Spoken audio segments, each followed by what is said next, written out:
Cheers to the dreamers, the seekers, the wise. Crystal lavender will reach in the skies. Tarot and starlight will always roam. In the heart of the universe we found our home. Those where the mystics play. We speak the language of the Milky Way. A touch of Venus, a kiss from the moon. Guiding lost hearts with a sweet, gentle tune.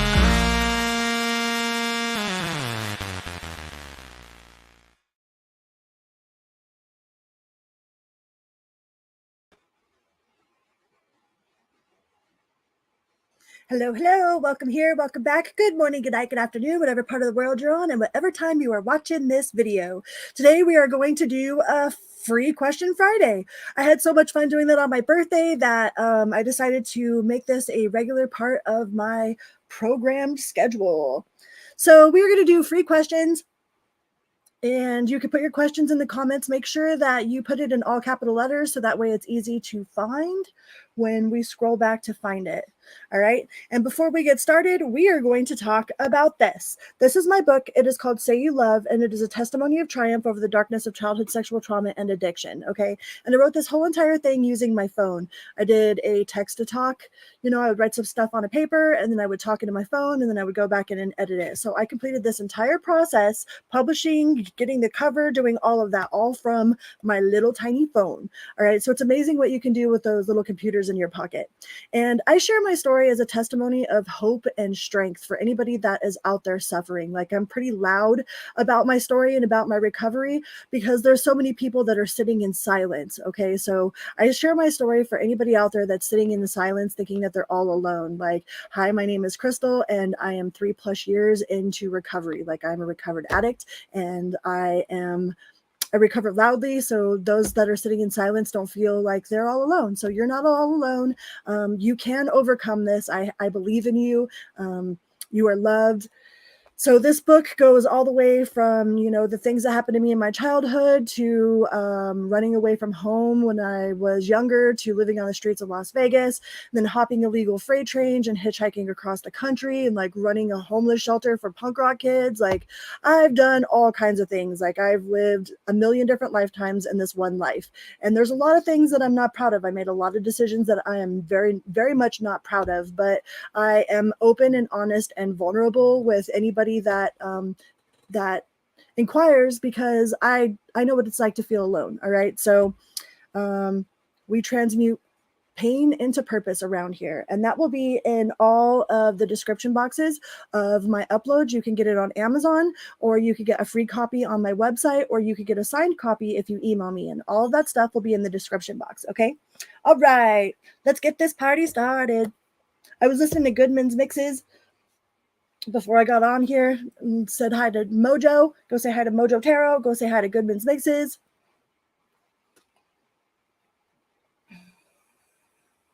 All right, we got our first question. Yay.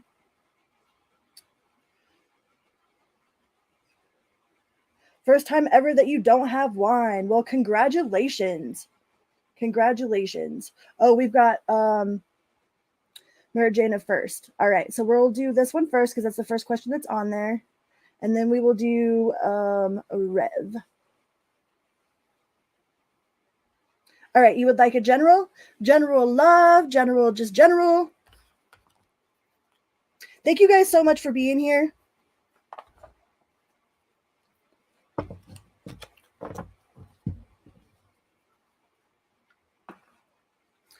just want a general? All right. All right. I like this. I think it's fun. Let's see, which deck do we want to use?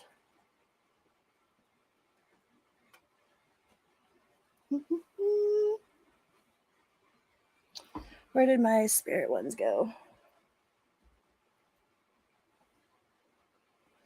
All right. Get you some spirit message oracles.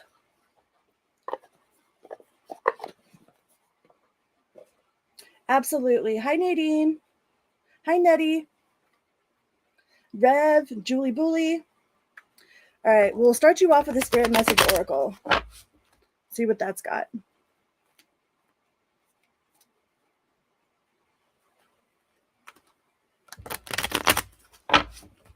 What sort of messages does Marijuana.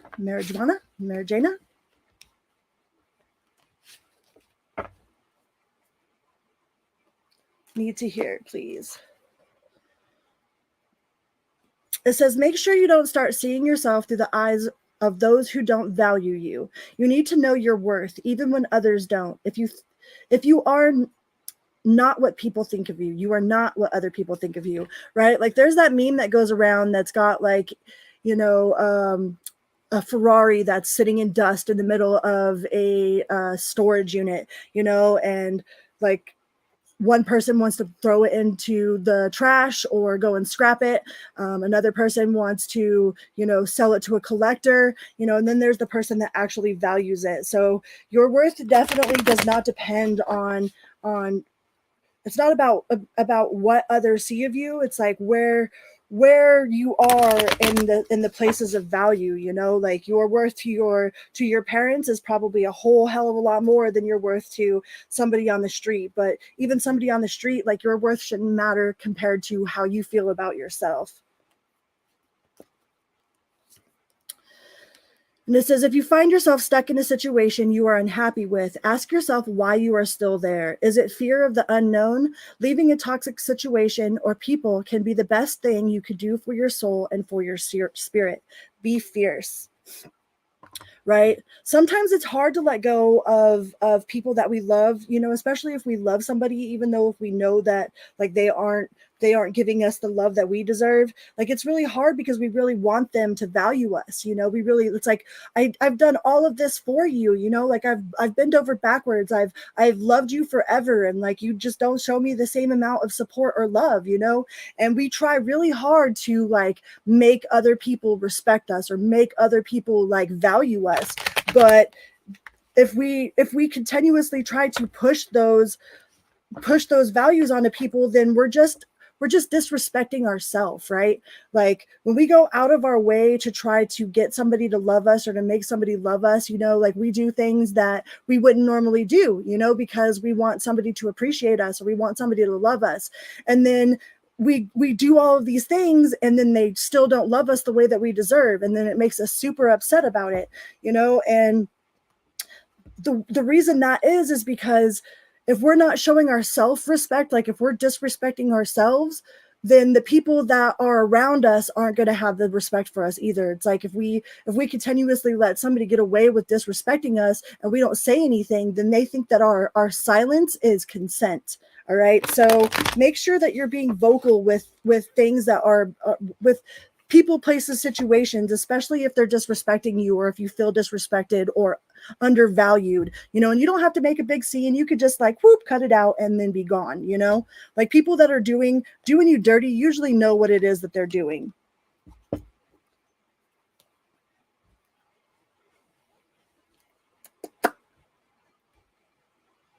So let's see what the tarot has to say.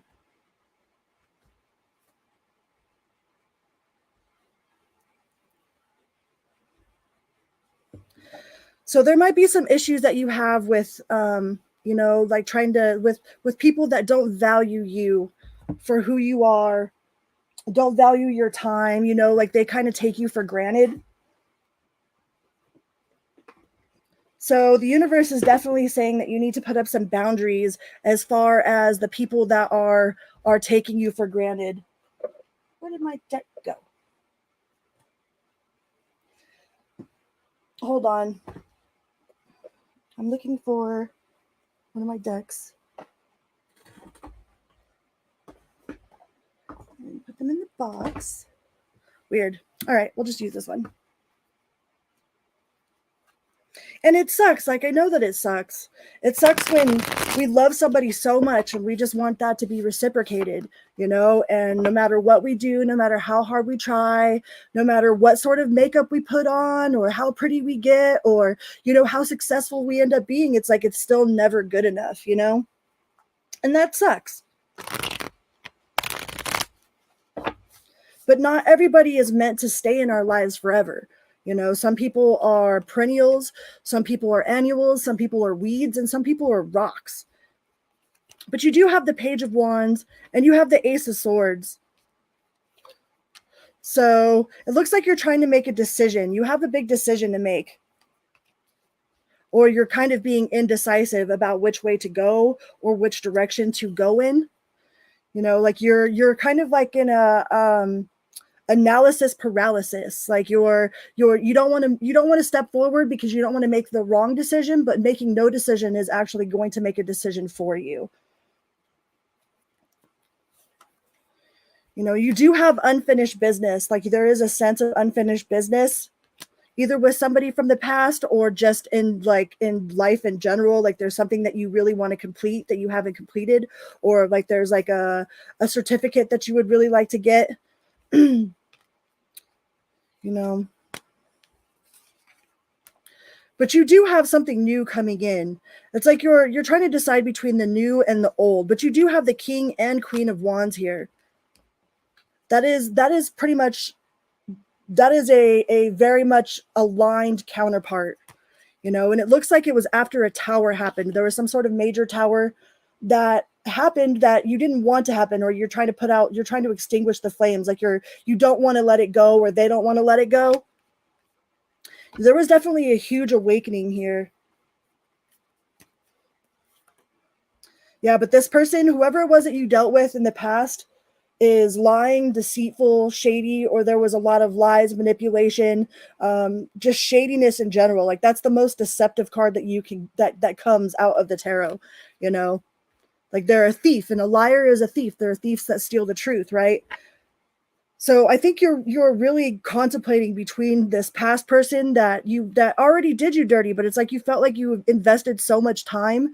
You know, it's like, don't stay in something just because you've been in it forever. You know, just because you've been in it forever doesn't mean that that's exactly where you're supposed to be. You might have put a lot of energy and love and affection into this toxic relationship, but that doesn't mean that's what you're supposed to have forever. You know, this person was here very much to teach you a very significant lesson about, you know, you're setting your own boundaries, about learning how to communicate, you know. But I don't think that this person is actually in a place in their mind, like they're not on the same vibrational level as you are. And there's kind of like, it's like a lost hope. Like you've lost hope, or they've lost hope. You got to be careful with those narcissist relationships, man. Like they are super hard to heal from because they get into your core. Like a narcissist will get into your whole heart center, and they learn how to push your buttons and to play you like a puppet. Like they know how to get you to react to a specific, like all they have to do is say one thing and they can ruin your whole day for the rest of the day. Or all they have to do is push this one button. They push the button, you go like this. They push the button, you go like this, right? And they've learned how to manipulate you from your soul center.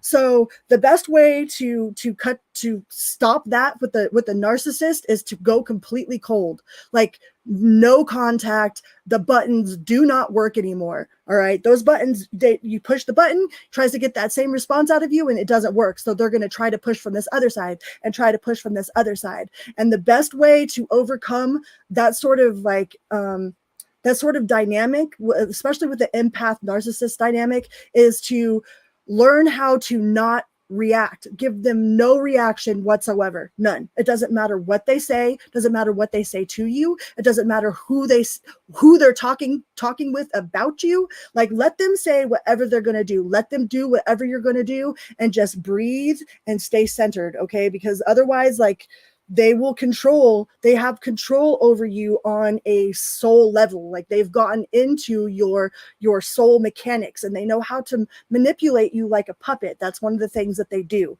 So cut those strings off. Don't be a puppet to this person. You know, because you do have that king and queen counterpart along with the Lover's card right around the corner. You know, once you learn how to cut this off and stick up for yourself and learn how to not be so reactive, less responsive, less reactive, then you're actually a master of your own emotions. When you can master not reacting to a toxic narcissist's manipulation techniques, then you've become an emotional master. And once you become an emotional master, then you are at a much higher vibration and a much more equal like playing field to be on the same level with somebody that is actually your divine life partner. I have like lots of times I feel like we go through situations with like really toxic partners and like narcissistic like energy because it's teaching us how to actually value ourselves. So right now, this person is teaching you a very, very valuable lesson. All right. A very valuable lesson. Like they call it growing pains for a reason. Like I'm sure it's not fun. It hurts a whole lot. You know, you don't understand it, but there is definitely a very, very specific reason why you are having to stand the boundaries, like stand on your boundaries the way that you have to. All right. Yeah, because this person is deceptive. You would like for them to change, but if you don't love them for who they are right now in the now, then you're only loving the potential that they have, like the potential of the relationship, the fantasy that you have about this person. Like if you believe that they're a narcissist right now, that means that you don't really like, you want them to change. And if you want them to change, then you don't love them for who they are in the now. All right. You love an idea of who they are, the idea of who they could be, the idea that you see, like you see the best in them and you love that version that you have in your head, but that's not the version that they are. So sometimes it's a real hard pill to swallow when we have to accept that we we have loved this idea, this potential, and then once you realize that that's not who they are, it makes it a little bit easier to let it go. Well, the justice for his lies will be you taking the higher ground and cutting yourself off of them. Like they're like, a narcissist is not going to apologize. They're not going to. They don't have it in their mental capacity to even think that they did anything wrong. So in their little world, they've done absolutely nothing wrong, and they truly believe that. Okay, so you're not going to get him to believe it any other way. The only thing that you can do is take control over your reactions, your responses. All right.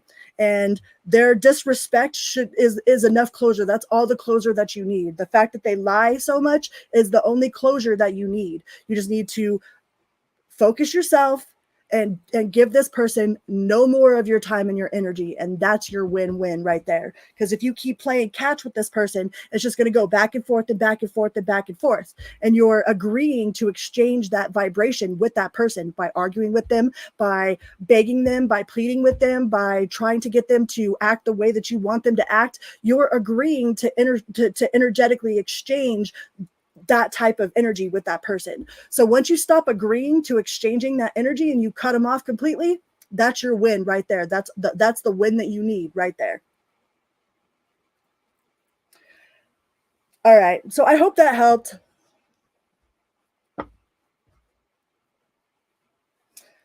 Next is Rev. Let me find ya. Boop, boop, boop, boop, boop.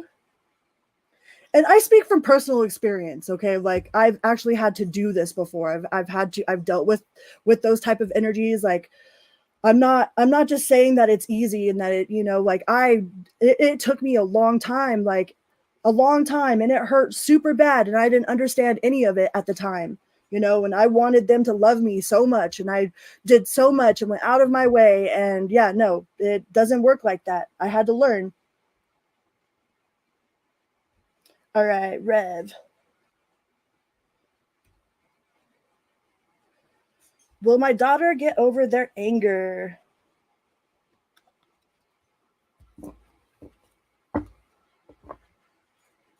I got it right here.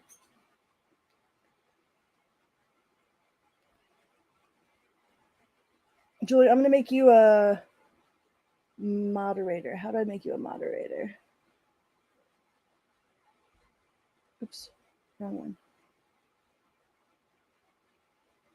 Oops, no.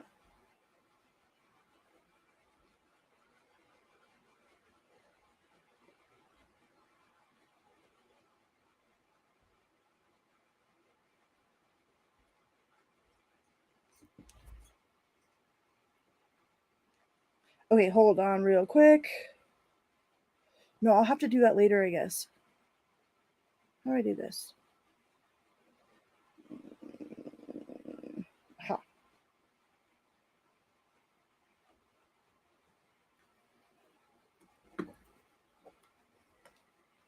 All right.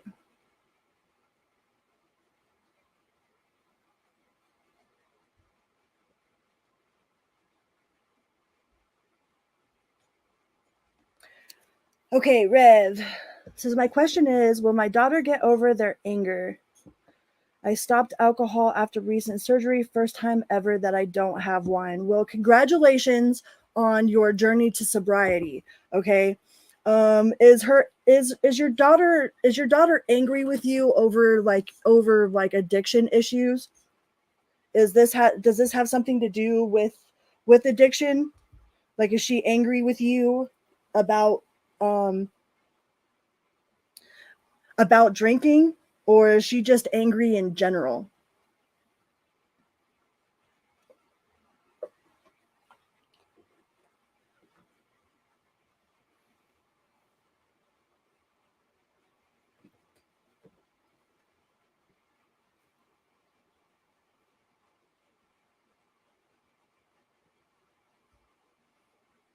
Two daughters not addicted.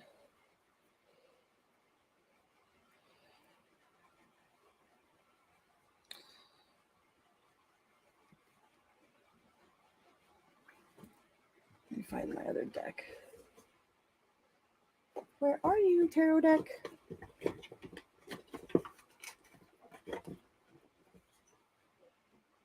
It's weird. I don't know where they went. Put them in this box.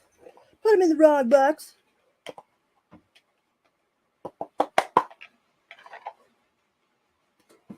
All right, sorry about that.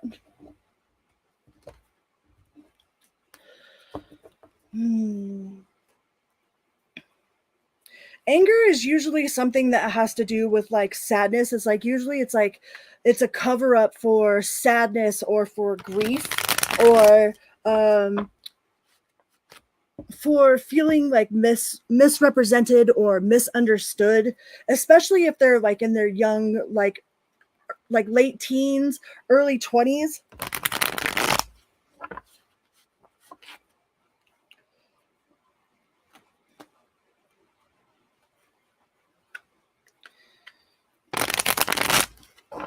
So you're more apt to agree to disagree than they are. Like they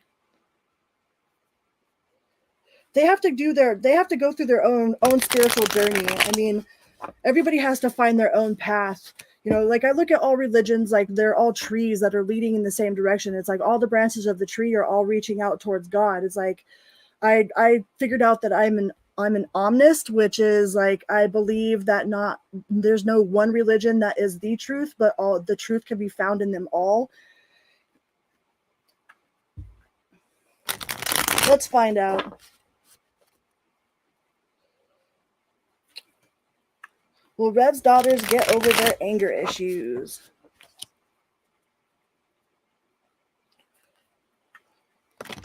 Will they get over their anger issues?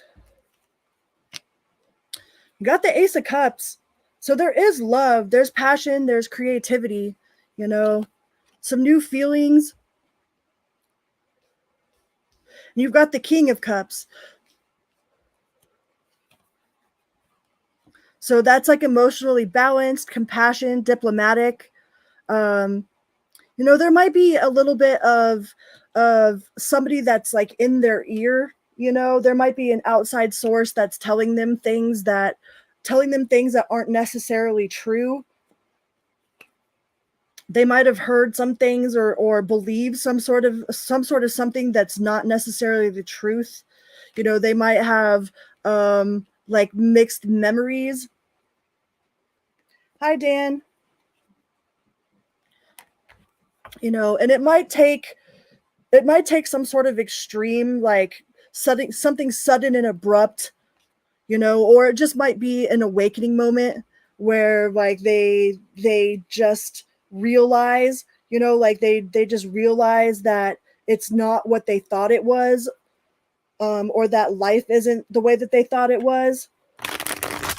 I definitely feel like there's definitely some inner child healing that needs to go on. Like they might have like really angry inner children, you know, and that's like surfacing to the level to their like upper consciousness. Like they might not realize it. Like I had a really, really, really angry little girl in me, you know, and it wasn't until I started doing like inner child work that I realized that that was the stem of most of my anger problems. Like why I was so confrontational back in the day is because I had a really, really angry little girl in me.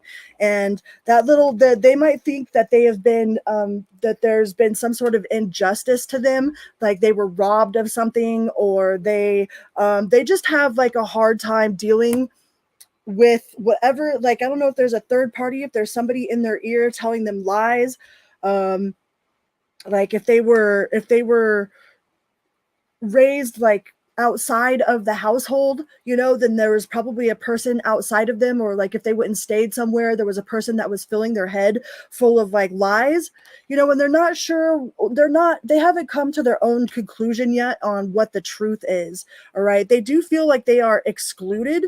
Like there's like this like feeling of not fitting in, you know, that like in some way or another, there's been an exclusion. They're almost 50. Geez.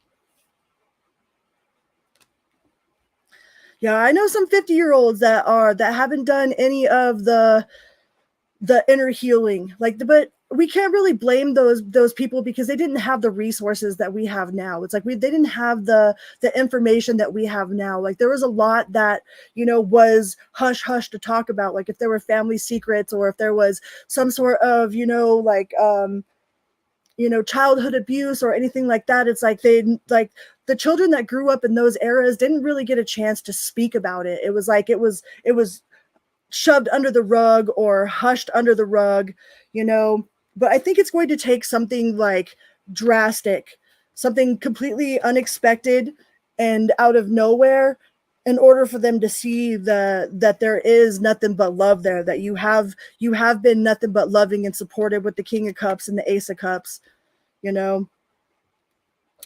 Like it might take something a little bit extreme, but in some way or another they feel like left out, or they feel that they were robbed or lied to in some way or another with the Seven of Swords there.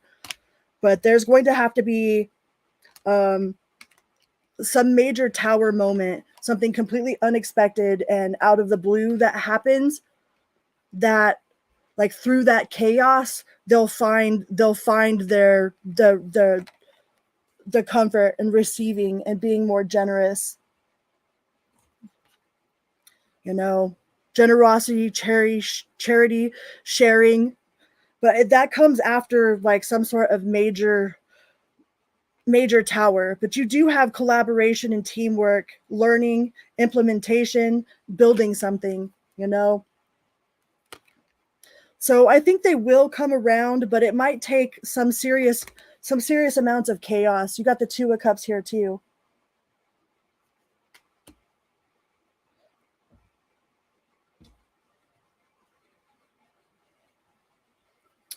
You do have the Two of Cups, so that's, you know, partnership. Like all the last three cards that came out were all about teamwork, collaboration, partnerships, unified love, connection, you know. But there's definitely a lot that's like throwing in the white towel. That's starting afresh. Like if you start talking with them again on a regular basis, whatever it was that you have forgiven them for, or whatever you have asked them for forgiveness for, cannot be brought up again. Like you can't say that you forgive them for something and then the next time that you guys fight, it just gets brought back up again. Like in order for this to have a fresh start, it has to have a completely like fresh start.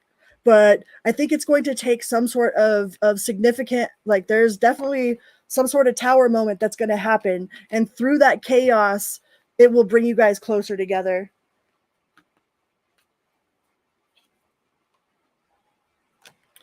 You know, yeah, try to, like they say a lot of hurtful things, a lot of truths that are meant to hurt. You know, there's somebody here that is very overly emotional, bitchy, cold-hearted, cruel, you know. So watch, like don't react to those types of behaviors. you know. But yeah, it does look like after a major tower moment, there will be a coming, like through the chaos and the confusion, there will be a coming together and teamwork and collaboration. It just sucks that it's going to take something like major like that in order for it to happen.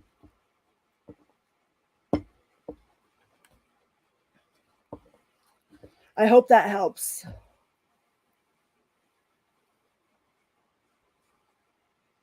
All right.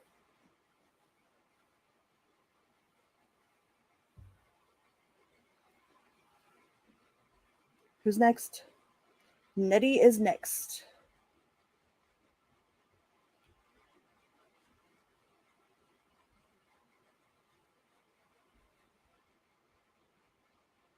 Let's find your question.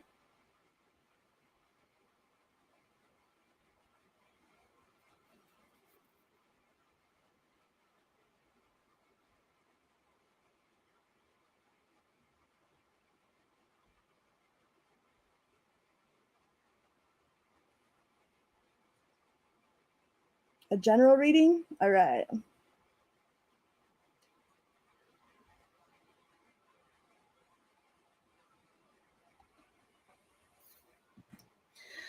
General reading. What sort of messages does Nettie P need to hear? What sort of messages do we have for Nettie P? Please and thank you, Source Spirit, guides and angels. What does Nettie need to hear right now? What does Nettie need to hear?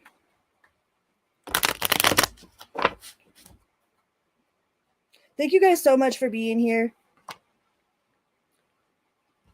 It says, look past what you feel are your incapabilities. Instead, focus on everything you have achieved so far. It is okay to acknowledge your weaknesses, but keep in mind that they don't define you. Your strength and your beautiful soul are clear for all to see.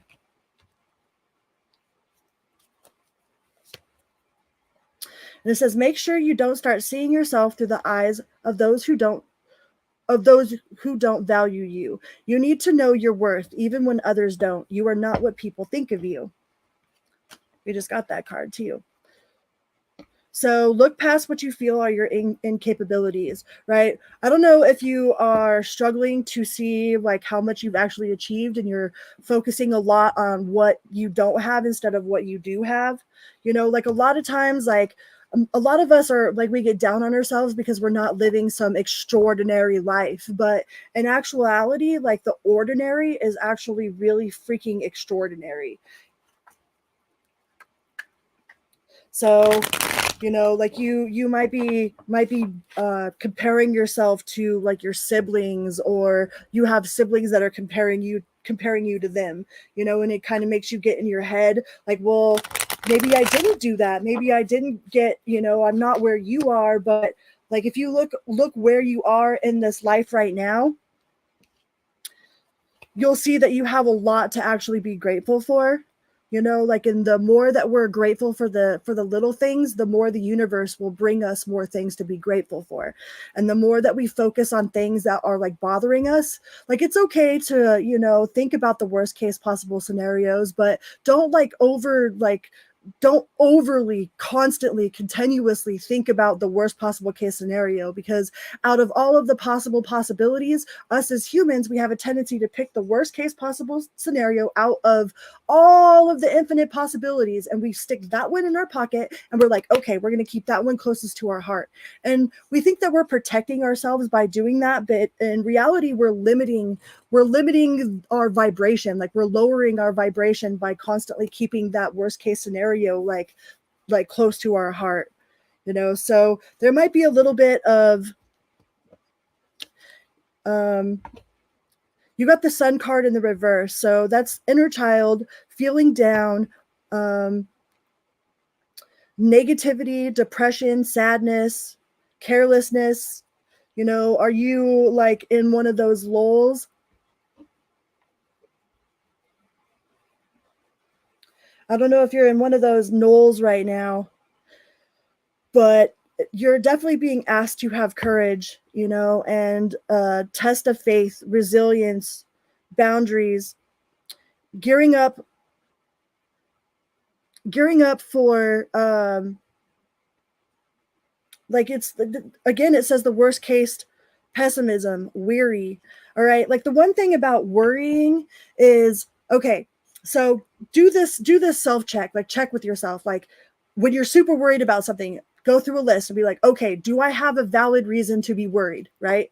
Do I have an actual reason to worry? Because sometimes our ego will just make up all kinds of whatever to be worried about. So check with yourself and be like, okay, is there a reason to be worried? If A, yes, okay, then go on to the next thing. Is there anything that I can do human? Is there anything humanly that I can do to prevent this from happening? Right? If there's a yes, then do whatever it is that you can humanly do to prevent whatever it is that you're worried about happening. But if there's a no there, if there's nothing that you can do, then is worrying going to help anything? Does it help anything? Or does it just keep you in that state of anxiety and fear? Most of the time, we worry about stuff that we have absolutely no control over. And if we have absolutely no control over it, which is scary all by itself, it's like, you know, like being like, I can't put a car in cruise control, much less drive a Tesla. That shit scares the crap out of me, you know, like being in a car that's driving all by itself, like, whoo, you know, like sometimes we have to let go and say, okay, everything is always working out for me, even if I don't understand it right now, right? If we can say that the universe loves me or God loves me, but only when it's good or seemingly good, then do we really truly believe that? You know, that's like going to a rain dance, but only one person brings an umbrella. You know, like having faith is having faith even in the midst of crisis or even in the midst of being down. And I don't know if you've ever noticed, but whenever like people are in a bad mood and there's somebody else that's happy around them, it's like their happiness, like they get irritated at that person that's happy because their happiness is protruding on their grumpy attitude. It's like, how dare you try to stop me from being grumpy, right? So we have a tendency to attract things that are in alignment with us being worried. Like the universe says, oh, okay, so you like being worried, so here's more stuff to worry about. Oh, you like being sad, so here's more stuff to be sad about. You know, like the universe doesn't like, it doesn't pat you on the head and be like, oh, I'm so sorry, I know you mean the exact opposite of whatever it is that you're feeling. It says, here is some more of whatever vibration it is that you're putting out, right? So it's hard to trick our mind. It's almost like gaslighting ourselves, and it feels really freaking stupid at first, but that's how I completely like I I I use the law of attraction or the law of frequency and assumption to completely to be sober now. Like I use the law of assumption to write my book. Even before my book was published, I kept telling myself like, I am a published author. Or before I quit smoking cigarettes, I was like, I don't smoke, even as I was smoking a cigarette, right? And it felt stupid. It felt like it was lying, but I kept saying it. And the more that I kept saying it, the more I felt it. And then now it's true. So it might feel really, really stupid to tell yourself that you're happy when you're sad, you know, but eventually you'll notice that you're happy and you're no longer sad. You know, it's like, it's this weird process that happens, and it doesn't happen overnight, but the universe is definitely asking you to have faith, the faith of a mustard seed. That's all it takes, right? And you've got the emperor. So there are people that probably look up to you. You know, you might have people that are watching your behavior, like they follow your example, you know. So if there's other people that are around you, like I'm the kind of person that if I'm in a bad mood, then it kind of affects the whole household. Like then the whole household is in a bad mood, or everybody that I'm around just ends up being in a bad mood. It's like your energy, like it sets the tone for everybody else. So if you're worried about stuff, then the people that are looking up to you for guidance or for like cues on how to behave throughout the day are following in your footsteps, because you do have the emperor here. Or there's somebody that you're looking up to that puts you in this type of energy, you know, that you are following in their footsteps. It could be a father figure, you know, like you could be following in your father's footsteps or like just some sort of like emperor male energy around you. It's like you might look up to them and then you end up being in the same energy that they're in. So, and it says you got the hangman too. So it says pause, surrender, letting go, new perspectives, alignment. That's like seeing the bigger picture. All right.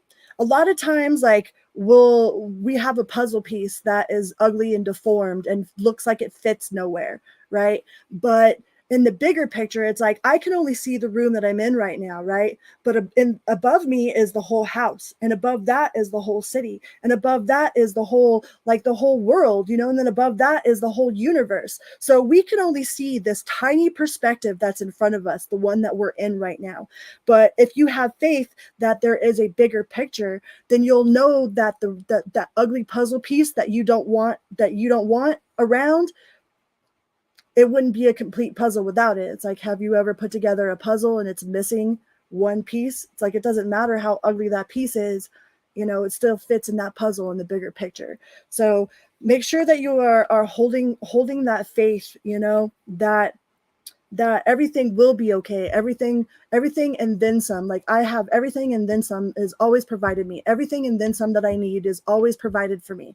All right. And use that as your daily mantra.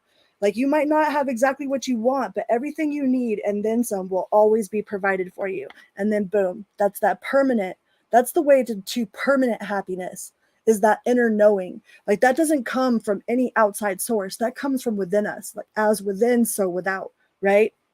So that's like your key to finding that permanent happiness. That's permanent contentment in the realm of the heart.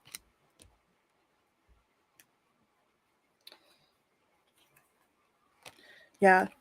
I would just have a little bit more faith and don't focus on the worst possible case scenarios. Like it's okay to be aware of them. Like, okay, I'm aware that that's the worst case possible scenario, but don't feed into that timeline. All right. I hope that helped.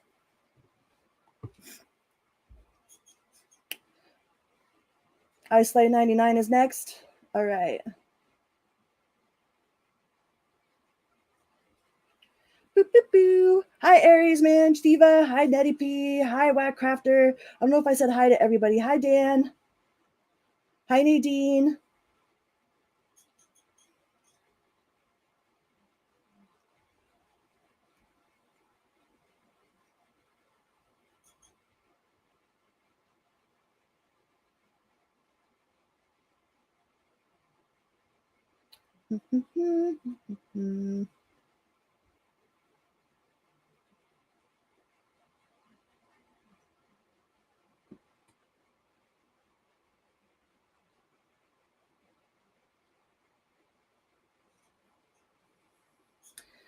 s.y.l.99. There you at. All right. If you're still in here,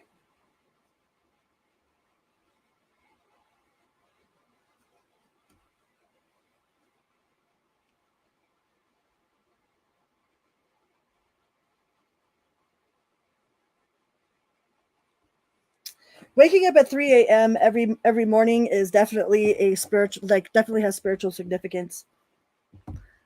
Try to be conscious of what it is that you're thinking about at that moment. All right, Slay. What's up between me and Tiana? What's up with Slay and Tiana? We're gonna get you a Sacred Soulmates card.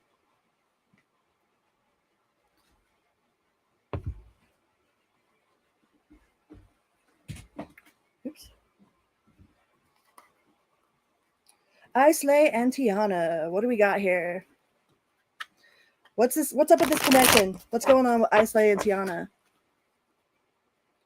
What do we got?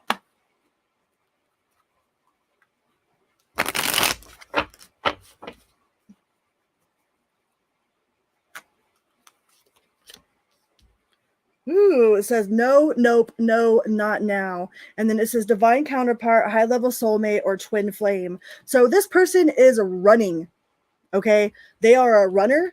And it says, you can't fix me. That's my job, not yours. So this person might feel like they aren't good enough, or they might feel like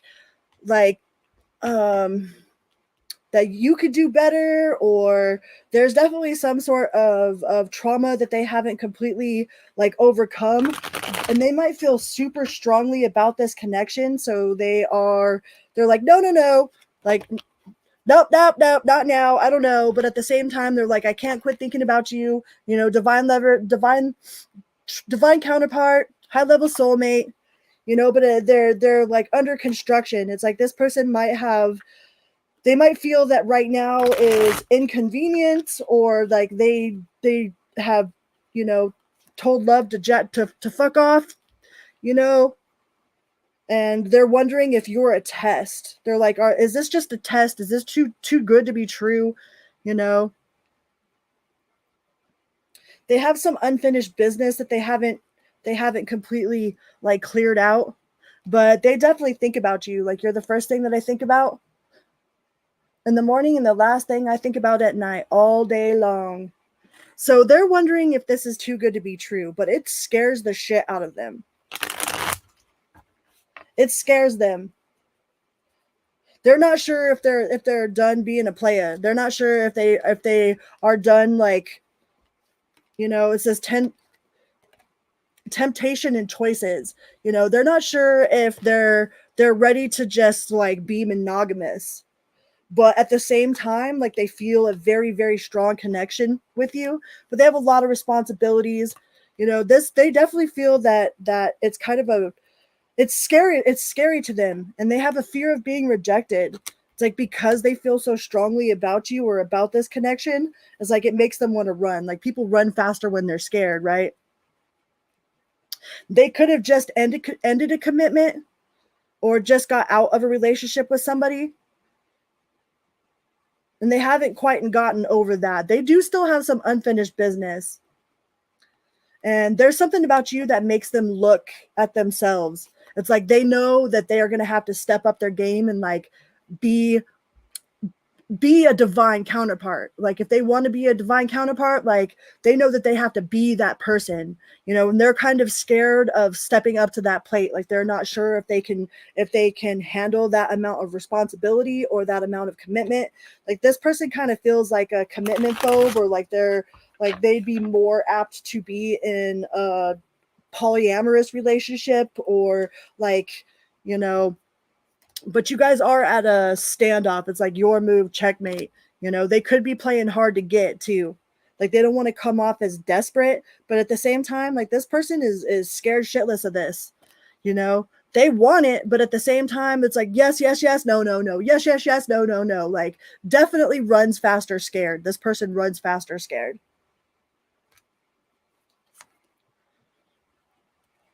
And they don't want to have any sort of like serious talk about it. Anytime that you bring up emotions or feelings or whatever, like, they probably like about face or change the subject, or just try to goof around. Like, trying to get this person to have a real serious conversation is a little bit difficult. It's like they don't want to open up and express their emotions. They don't like having emotions in general, but they do want that forever kind of love, but they're scared of it. They are scared of it. They think that it's too good to be true. There's definitely some unfinished business, but they are in the healing phase. They're trying to heal them broken parts of themselves, because they want to come correct. If they're going to come, they want to come correct.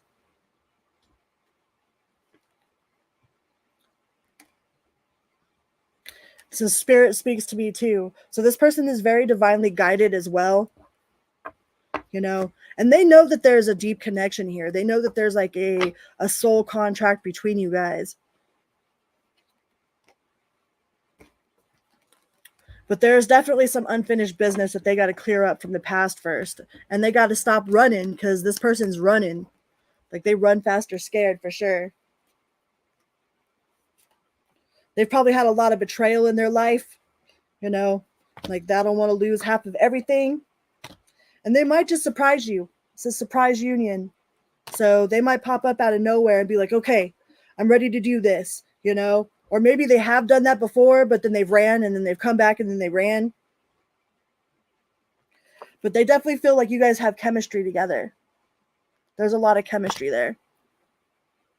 and they're trying to figure it out. Like they might be getting like tarot readings on you, or like asking their spirit guide, their spirit team, but they're in a transformation. Like they're trying to turn into a butterfly. They aren't quite the divine version of themselves that they would need to be in order to have a successful like partnership with you. So they're doing the work, but they definitely feel a very strong connection with you. They're not sure if they want to completely commit to it yet. Like they're scared. They're running. They're a runner. So I don't know if that helps or not, but let's go on to the next. Next. Okay. Okay, next. Seashells is after s.y.l.say. All right.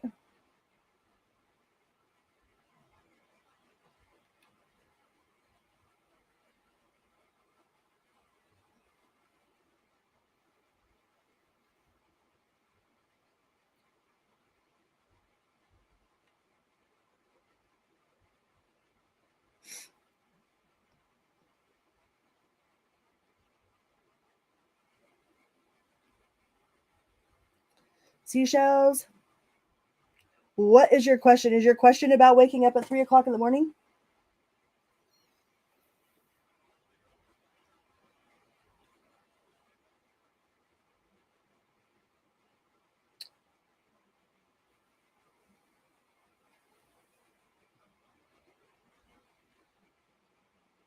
Okay.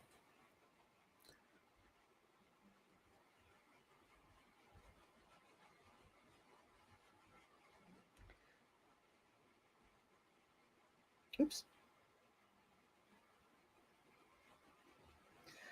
So they always call 3 o'clock in the morning the witching hour, right? Like that's very significant as far as like in like metaphysics or like the spirit realm. Like that's when the time between the veils is pretty thin on the spiritual realm is at 3 o'clock in the morning. That's why they call it the witching hour. So let's find out.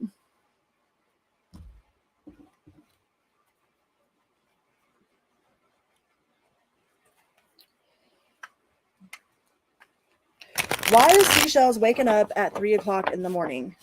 What is the significance? What is the message behind that? I mean, it's hard. Like, I could tell you all kinds of different things about why that is. Like, it could be somebody from beyond the veil trying to get a hold of you. That could be like a time for manifestation, you know, to do your rituals. There's so many different reasons, but let's find out. Oh, I thought you said, well, we'll do Nadine next. Sorry, Nadine. It said seashells was next.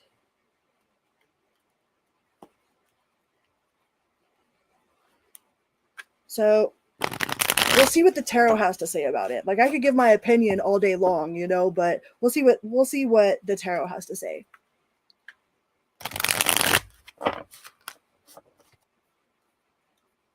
Why is seashells waking up at 3 a.m. every morning?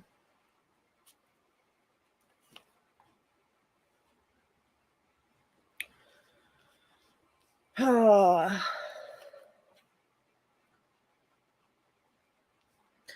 you waking up feeling frantic about something not being done, about they're not like you not putting in enough work or you not doing enough? Because the cards that came out was the Page of Pentacles and the Justice in reverse. So are you waking up in like a panic when you wake up at 3 o'clock in the morning?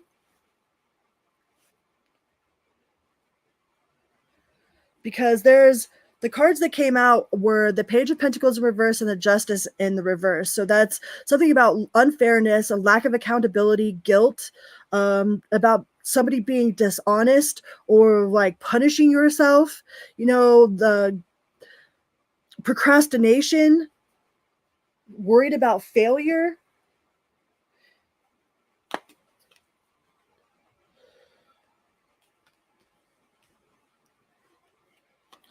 It seems like there's a lot of worry here about unfairness, about some sort of greed or material loss, or because you got the King of Pentacles in reversed as well.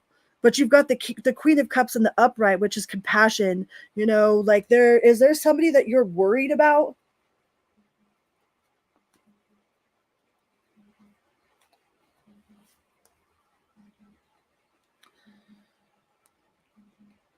Like it feels like there's like some sort of worry, or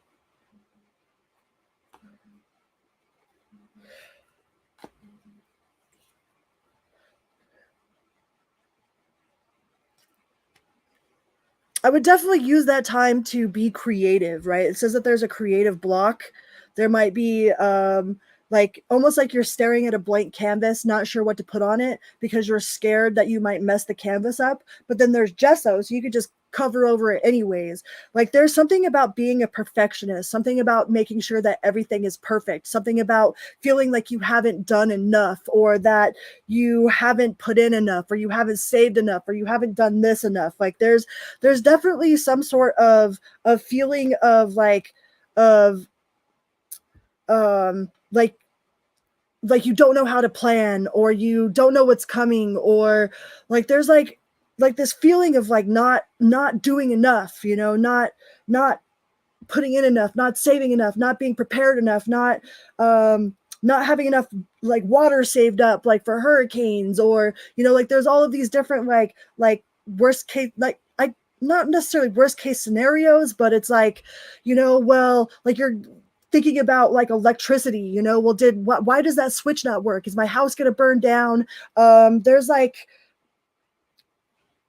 a definitely like a sense of like not feeling like there's been enough, or not knowing how to plan enough.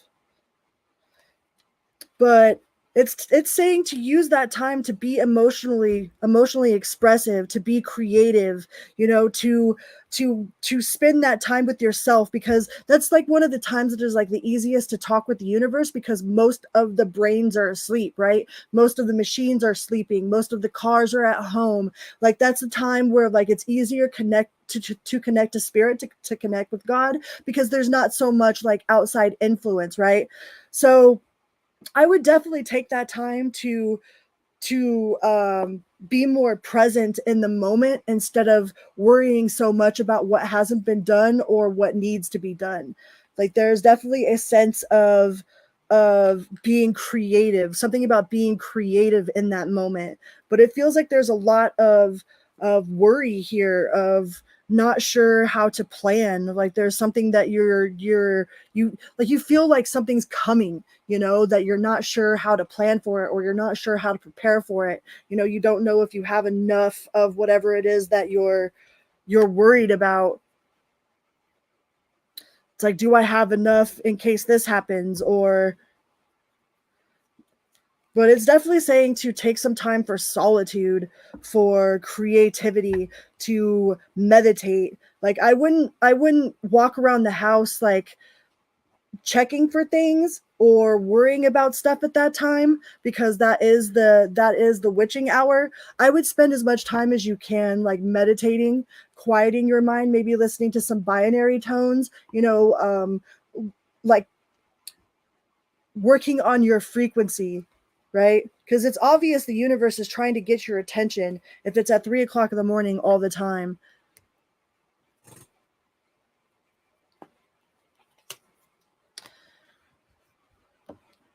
And it feels like a preparedness, like it feels like you're trying to be prepared for something, or is trying to prepare you for something.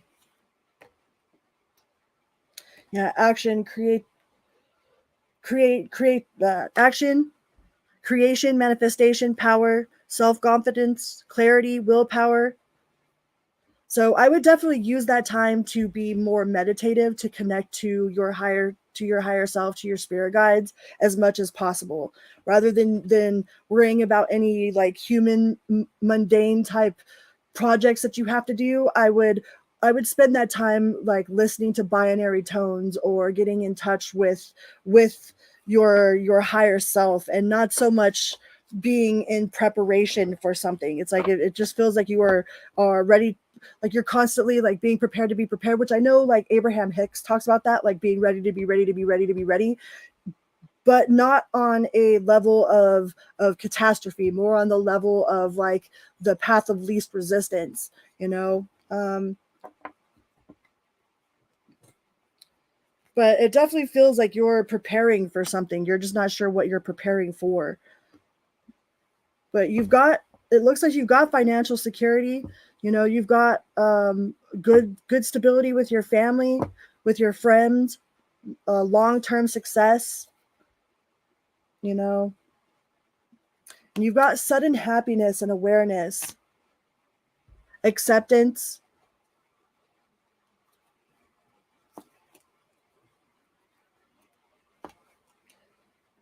Of course, they'll put you on the list. Everybody can ask a question.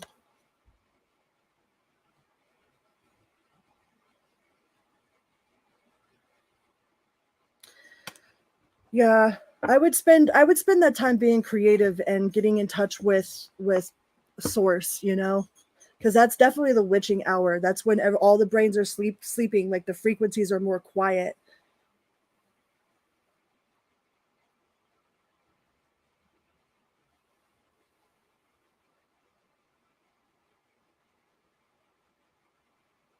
You're very welcome, s.y.l.say. Thanks for the feedback. Woo woo.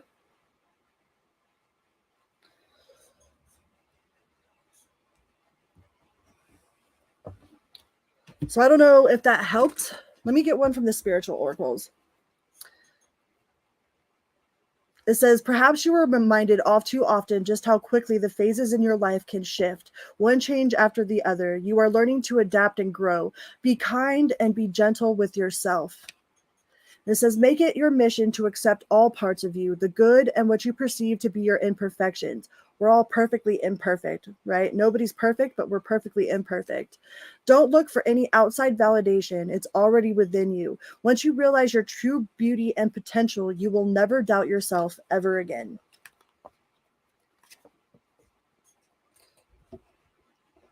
All right, so Nadine is next. Thank you guys so much for being here.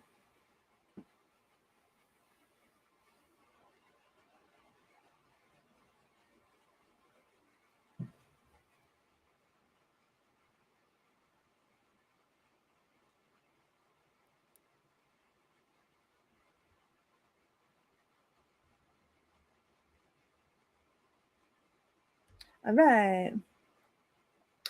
Regarding my friendship with L, currently making sure if on the right path. We are both people who have struggled with addictions. It is my first year clean and sober. Woo woo! All right, congratulations. I wish I had some freaking like party lights over here. Congratulations on your 1 year clean and sober. That's awesome. There is no such thing as right path, wrong path, all right? Like, you'll never be on the wrong path. If you're not supposed to be somewhere, the universe will make it extremely fucking uncomfortable for you to continue doing what you're doing, right?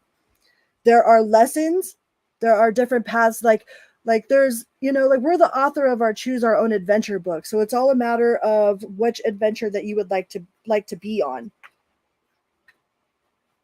You're not sure about theirs, but they are sober. Hopefully they are clean and sober, because that could be extremely detrimental to your sobriety by being with somebody that's not on the same path as you.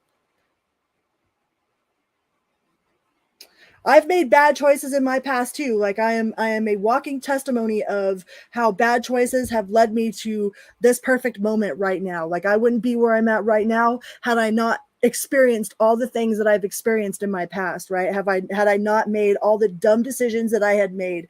Like it might have been stupid at the time, but it made me a hell of a lot wiser, right? Like no one's gonna, like, I can't judge you for making bad decisions. Like I've made plenty. But let's find out.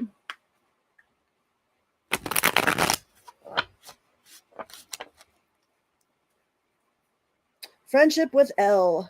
Nadine and L.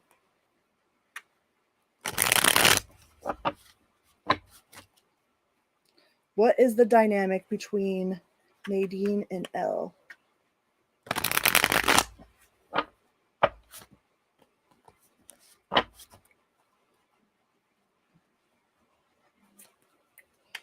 Is this safe? Is this, I'll ask if it's a safe friendship.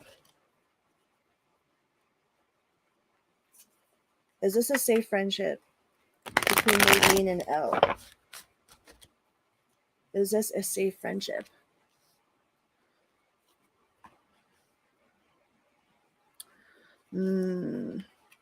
So there seems to be a lot of confusion. There's confusion. It seems like there's a lot of chaos and rethinking, clouded judgment. Somebody is very overly emotional, could be triggered very, very easily influenced. It says easily influenced, bitchy, cold-hearted, cruel, and bitter. And we have the word recovery in this right here. So, and you have the world in reversed. This imbalance, overindulgence, alcoholism, and addiction. You have the temperance in reverse. Okay, with the world card in reverse. So this person might not be on the same level of openness and sobriety that you are. Okay. Yeah, this person is you've got the overindulgence, alcoholism, and addiction card here, the temperance in the reverse. So I don't think this person is on the same level of sobriety as you are. Hi, Platinum. And you have the death in reverse. Yeah, they're resistant to change. They're holding on. They fear it. There's stagnation. They're trying to go through a personal transformation, but they haven't released their old patterns yet. You know, it's, I mean, at a distance, it seems like it's okay at a distance as long as you don't put too much of your heart and soul, like don't put all your eggs in that one basket, you know, because this person like could either need you, or like you might find a lot of comfort in being able to maintain your own sobriety while still being a source of hope for someone else, right? Like doing almost like doing service work. It's like you're almost like if you're to help them, you'll have to detach yourself from their outcome. Like you can't save them. Like they are the only ones that can save themselves. So you can't doubt yourself. Like if you find out that they're not being sober, or that they got triggered and went and did something stupid, you can't blame yourself for that and let it make you fall back onto your own destructive patterns, you know. But if you can be there for this person and separate yourself emotionally from whatever it is that they're doing, then I think that you guys could actually like help each other in a way with the 10 of Cups here. But they're definitely not on the same level of sobriety as you are. So this could either be like a test for you to see how like serious you are with your own sobriety. Like I know me myself, like I go to places that I used to hang out, you know, and I could be there and I'm not tempted. Like I'm only there to help sermon in a way, to ministry, to help talk to people about overcoming addiction. And that kind of helps keep me on the track of staying clean and sober. It's like, but don't go into this if you have any sort, like if they can tempt you into being going backwards, then I would refrain from putting any sort of emotional attachment into this investment here, because they are definitely not on they're not on the same level as you are, you know. And you got the judgment in reverse as well. And if they're not open with you about their clean and sober date, that means that they're like not necessarily hiding something, but they're not on the same page as you are. They're definitely not on the same page as you are. That doesn't mean that they can't be on the same page, But if you emotionally invest yourself into with this person and put their sobriety as your responsibility, then you're going to end up being hurt. But if you can separate yourself from that and still be there, then you guys could end up having a very a very happy partnership, a very happy friendship. That's harmony, that's alignment, that's inner happiness. But this person is definitely not on the same level of sobriety as you are.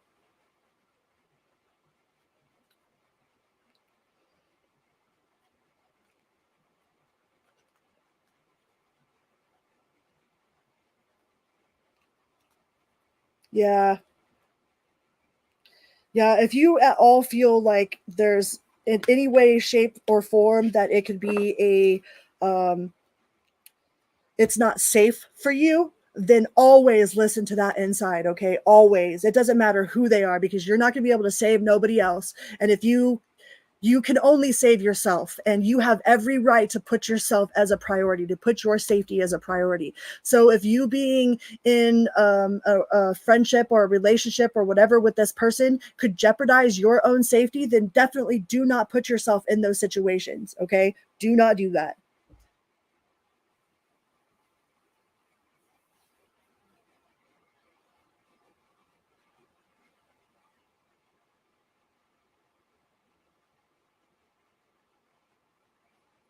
Yeah, that sucks.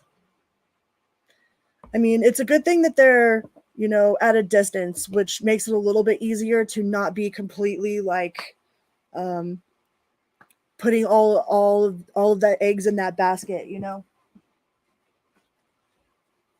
I would definitely keep them at a distance,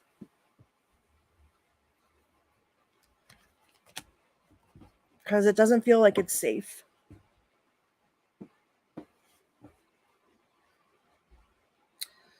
All right. I hope that helps.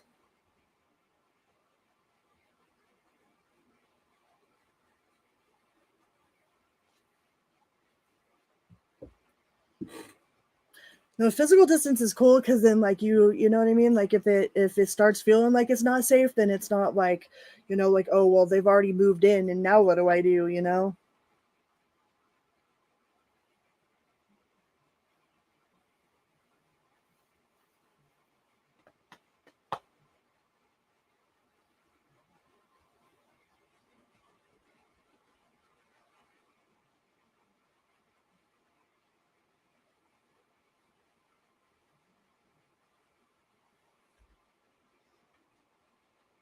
Who's next?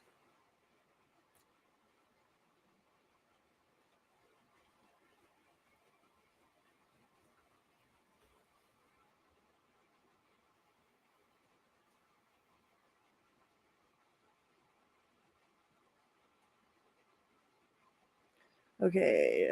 Marta? Marta?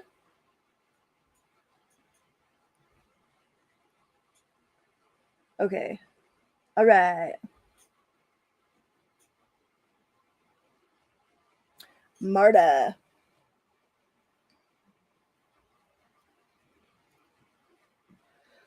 Sal and I are on and off. Will he reach out to me this month because he misses me? Don't know why he comes full force, then backs off. It's 5 times he's done this to you? Runs faster scared. Back and forth and back and forth.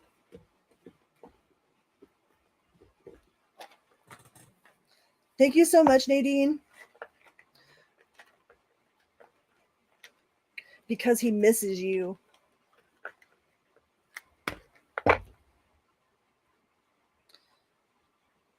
All right, I got you one of these stick ones.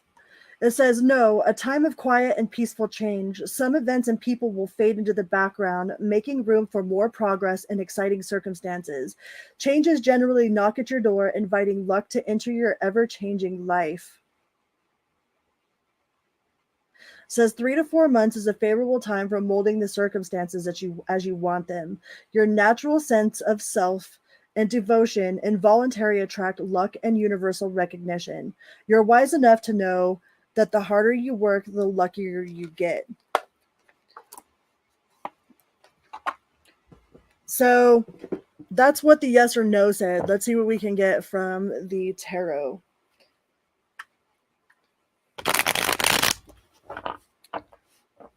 Is Sal going to reach out this month? Sal going to reach out this month?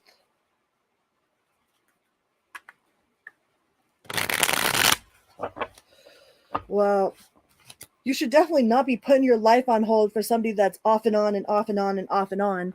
You got the Hermit card. So that is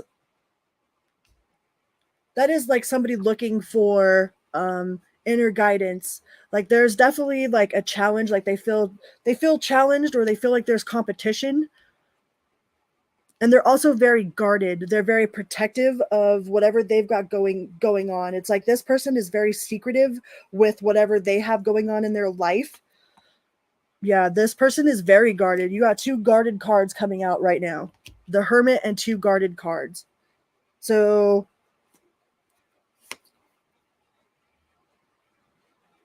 and the High Priestess in the reverse. The Hermit and the High Priestess in reverse, like this person doesn't trust themselves. They're also like, they're guarded from you finding out the truth, from you finding out who they really are, right?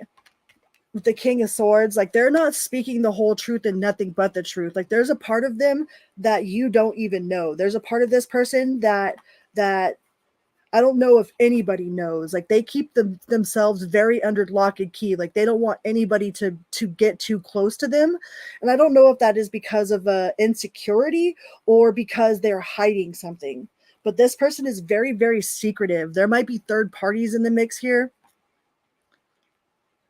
This person is very secretive. They have a lot going on that they don't discuss. They don't let nobody know. They don't want nobody to find out. Like this person has no long-term vision. It says no long-term vision.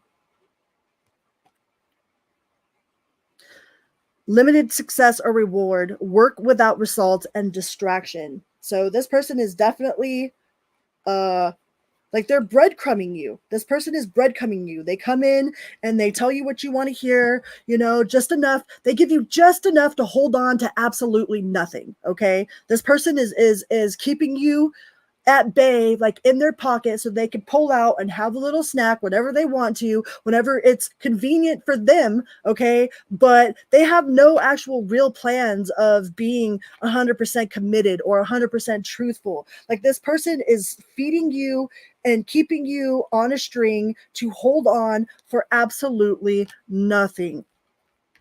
They're playing with other people. They got other people in the background, and you got the shadiest card in the deck.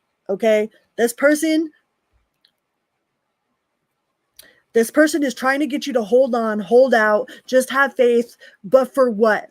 Like you're putting your life on hold. It's like a big distraction from something that could be successful, from something that could be very, equal, give or take, from somebody that's not like in and out playing games, not being honest with you. Like this person is very much hiding, like they're hiding their true self.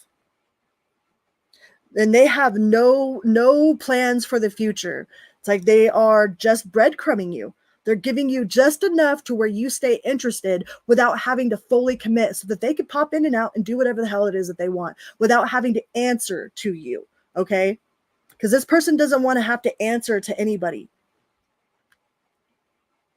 And yeah, I mean, do they miss you? Are they going to reach out because they miss you? Yeah. They want to make sure that you're still on tap. They want to make sure that you're not going to go nowhere. They want to make sure that they could just come over whenever the hell they feel like it, because they feel like it when it's convenient for them. They have no concern of what's convenient for you or what's good for you. Okay. There's, yeah, the Sun in reverse here. They have no concern about when's good for you. It's all about them. It's all about them and their safety of their secrets, with the Moon card here, with not having to take accountability, not having to own up to who they really are or what they really got going on. Like they're just keeping you holding on so that they could come in and keep you breadcrumbed, like they're breadcrumbing you. That sucks. So yeah, it says acceptance, moving on, finding peace, personal setbacks, and self-forgiveness. Like, forgive yourself for giving this person as much time as you already have. But you deserve so much more than this, okay? So much more than somebody coming in when it's convenient for them, okay?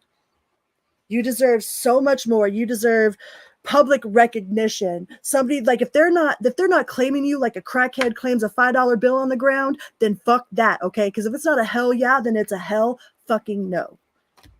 All right? Because you deserve so much more.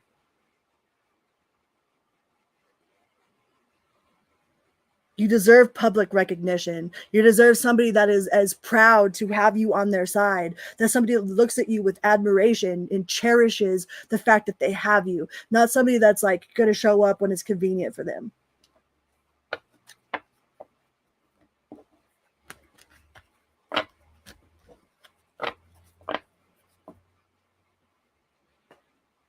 I hope that helped.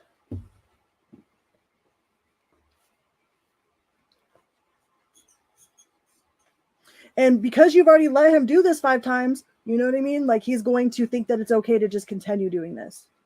And you're worth so much more than that. So much more. You are very, very welcome. All right. Who is next?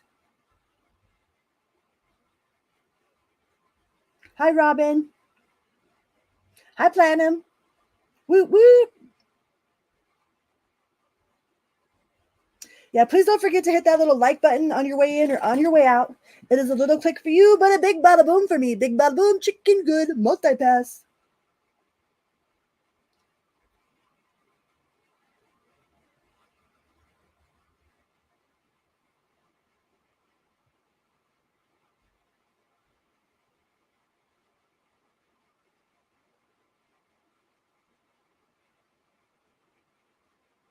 Naya? Okay.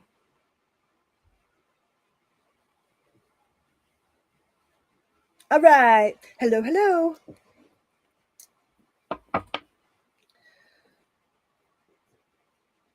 Is there a commitment or a third party?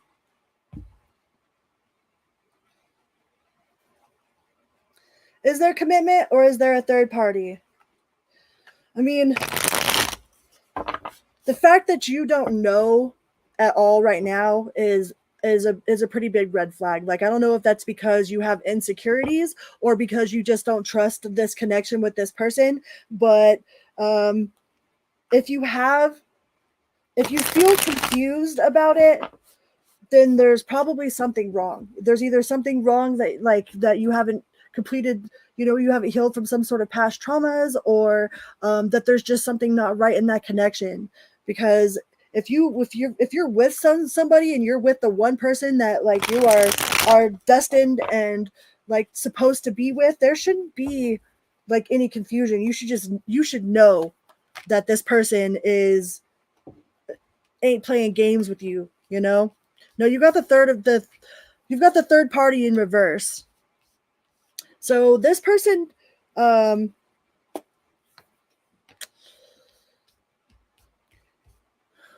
you got the strength in reverse. So there might be, like, it might really bother this person if they found out that like you didn't trust them, right? Like if you question them about stuff on a regular basis. Like, I know from my own personal experience, when I was with somebody and like I knew for a fact I was doing absolutely nothing wrong. Like I was 100% solid, honest, truthful, faithful, like no questions asked, you know what I mean? And they were constantly in my ear accusing me of stuff, or like, thinking that I was off doing something else. Like, it puts a real big drag on a relationship, Like, it not only hurt my feelings when he would ask me that shit, like it was off-putting.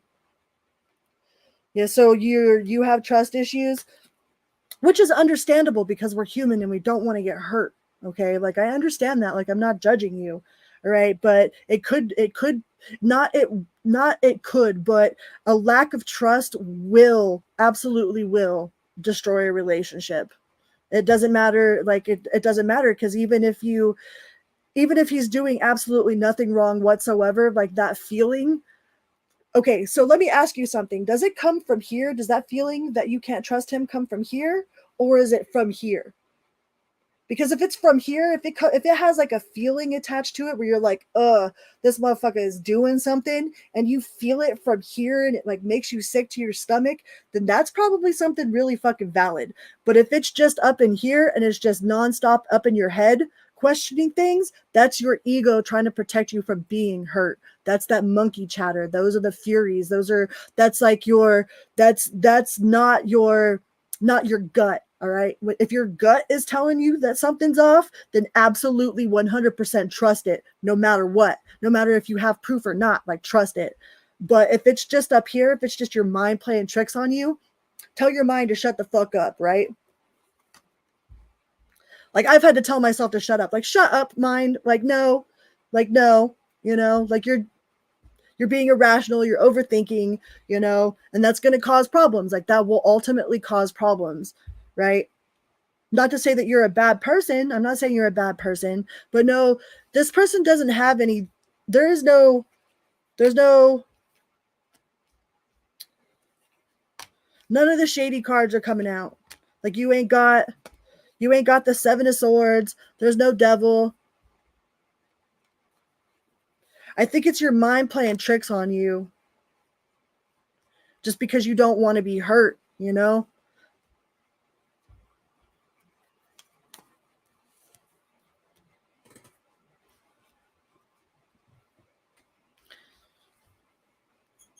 He might not want to be 100% committed though.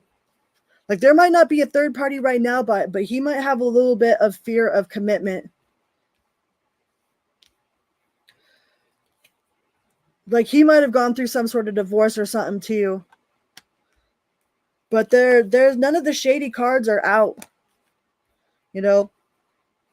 Like he might be just focused on his job. There's a lot of pentacles on this table, so he might be really, really like engulfed in his work, or he just works like a whole lot. But he's not indecisive. He's not indecisive. He's not being like, you got the Justice in the upright. He might just be working a whole lot. But yeah, no, none of the shady cards came out. The third party came out in reverse. He is a little scared of commitment. Like he might have been done dirty in the past before. Like he might be scared that you're manipulative or something. But I don't see any third party cards. I don't see any malicious intent.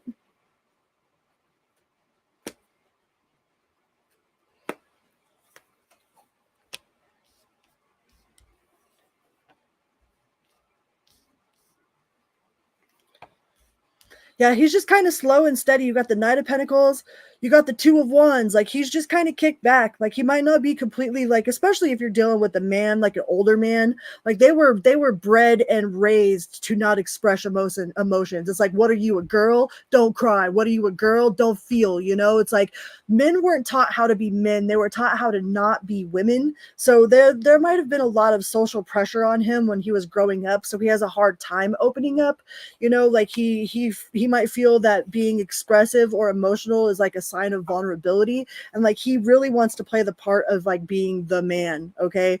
And he's really focused on just doing his job, doing his manly duties. He might not even have like, or you guys might speak a different type of love language. A lot of times we feel like other people are mind readers, all right? Like if they've been with us for so long, they should just know what we want. They should know how we feel. They should just know. We have to remember that humans aren't technically mind readers, so if we need something from someone, we have to learn how to be open with them in a way that lets them know that they're safe to be themselves, to open up, to express their emotions, right? Because trust takes two sides. Like we always talk about like, oh, can I trust them? Can I trust them? Can I trust what they're saying? But can we trust that we can tell someone our truths without being abandoned, without being made fun of, without it being used against us, And like the men in like, I kind of feel sorry for the men that have had to grow up and like repress everything that they've ever felt because it's a form of weakness to them, you know, like they were raised completely different than us, you know, especially if they come from an older generation. Hi, Katie.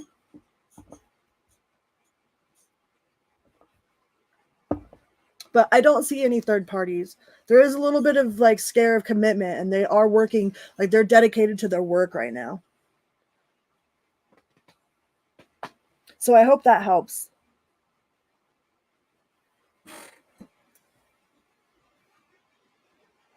Who we got next?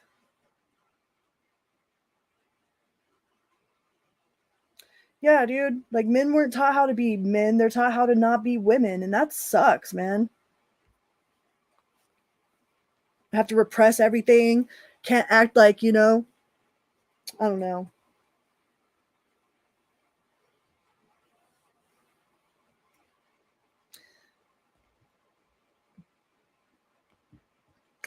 Does he love you?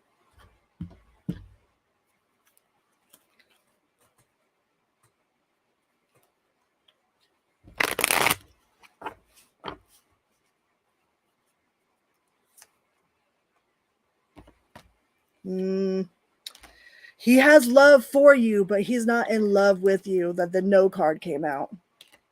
So he hasn't fallen like deeply emotionally in love with you, but he does have love for you, which a lot of people have a hard time like differentiating, you know? That might be like the closest that he's at. Maybe he like, I don't know if he's ever been in love with anybody, but he has love for you. He's like, you've got a warm place in his heart, but it doesn't look like he's in love with you.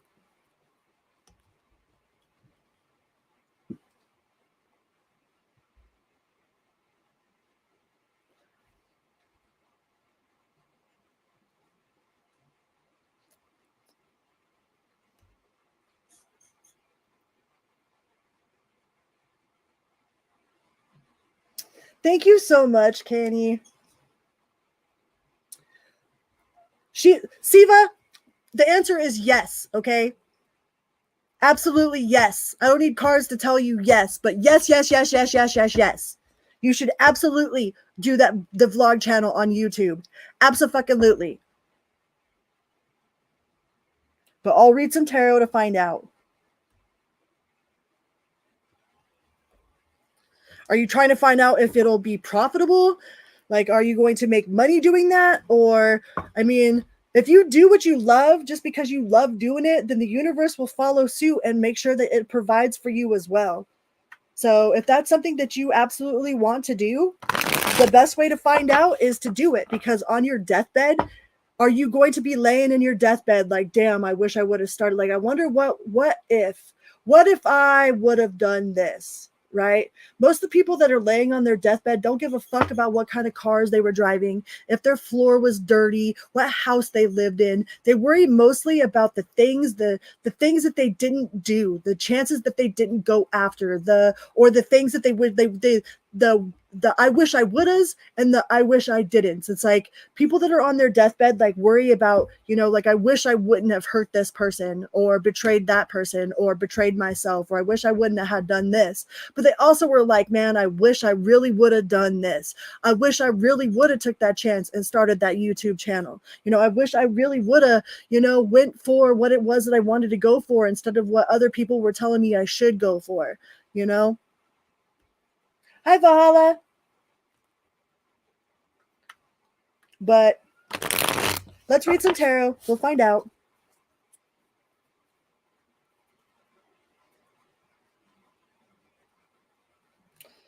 Should Siva start this YouTube channel?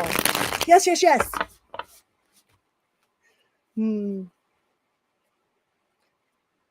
Would Siva regret not starting this YouTube channel? Yes, yes, yes.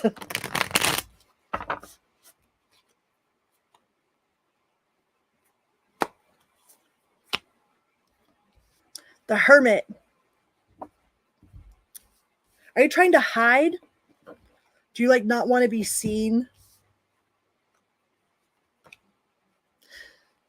Justice. Yes. The Chariot. Yes. The 10 of Wands in the reverse. So it might start out, you know, like you might not know what you're doing, but eventually it'll become like second nature, right? Like it'll feel like so much less of a burden and just become like a second nature to you. But you got the Justice in the upright, the Chariot, like the Chariot, that's like that's a get to moving. Like you should have started that shit yesterday. You probably already did start it. You already started it on a astral plane. So now you just got to make it viable on the here plane, on the earthly plane, because it's obviously something that you've been thinking about for a while. And I think that if you don't do it, yeah, you got the Empress, which is all nurturing. That's like the birth of something. That's like being pregnant, being the nurturer, right? Like it's definitely a fertile time to invest in those in your dream, Siva. Do it. I'll support you. Because if you don't, I think you're going to kick yourself in the ass about it. 9 of Swords. Like, I think that you will definitely be like, damn it, I should have done this, or I should have started this like 7 years ago instead of now, but at least you're starting it now.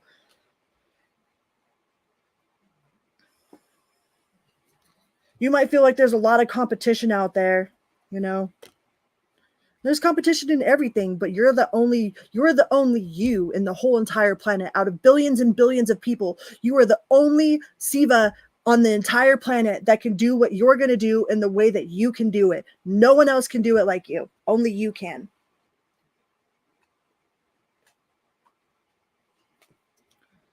And the Magician in the upright.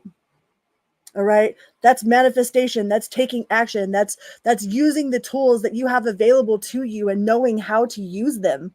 I love these freaking Garbage Pail Kids cards. I think they're awesome. You know, like he's got that infinite amount of brain. He's got a brain on a stick and he's got the infinity above him. You know, that's using the powers of the universe to create what it is that you want. You've got all the tools available. You know exactly what you want to do. You probably even have a whole game plan. So yes, do it. Yes, yes, yes, yes, yes. Do it, do it, do it. Right? Lots of major arcana. What do we got? The Justice, the Hermit, the Chariot, the Magician, the World.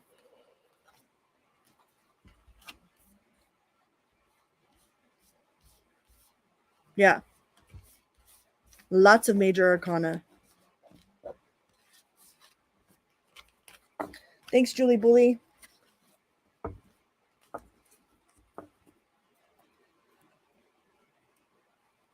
Yeah, if you never try, the answer will always be no. If you never ask, the answer will always be no. All right.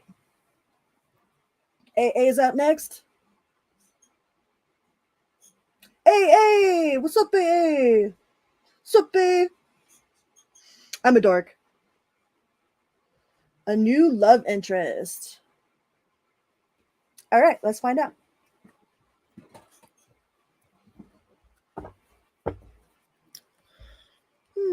Let's use the kitty deck. Oh, meows. You are very welcome, Aries. I will 100% support you. You put that out, I will 100% support it. Let's use the meows.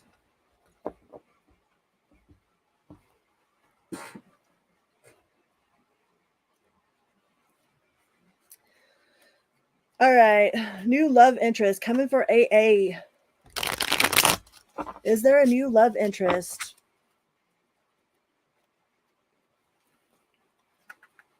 Coming for AA. AA have a new love interest coming in?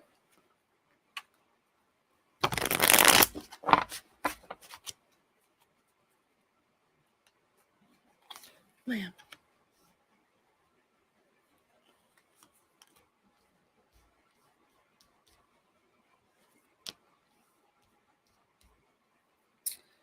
We got the Ace of Wands in reverse, the Two of Paws in reverse, Page of Swords in the upright, and the Knight of Cups in the reverse. So it doesn't look like anytime soon there is going to be a significant love interest.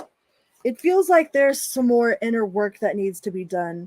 There needs to be a little bit more like soul searching, contemplation, wisdom, truth seeking, being alone, independence. And it's like being single on purpose, right? There's one thing about being single and being lonely and whatnot, because if you're single and you're lonely, that means that you're not really in good company, right? So if you're single and you're happy and you're single on purpose and you're just waiting, like you're on hold for the right person instead of just waiting for like this magic person to show up out of nowhere. It's like we got to focus on being the right person inside of ourselves. It's like if we're not happy with ourselves, then there's not somebody that's going to be happy with us outside of us, right? As within, so without. So the universe is putting you in a little bit of like you're under construction right now, right? Like you still have a lot of burdens, maybe a lot of trauma that you're trying to process. And I'm not saying that you have to be 100% like floating on clouds and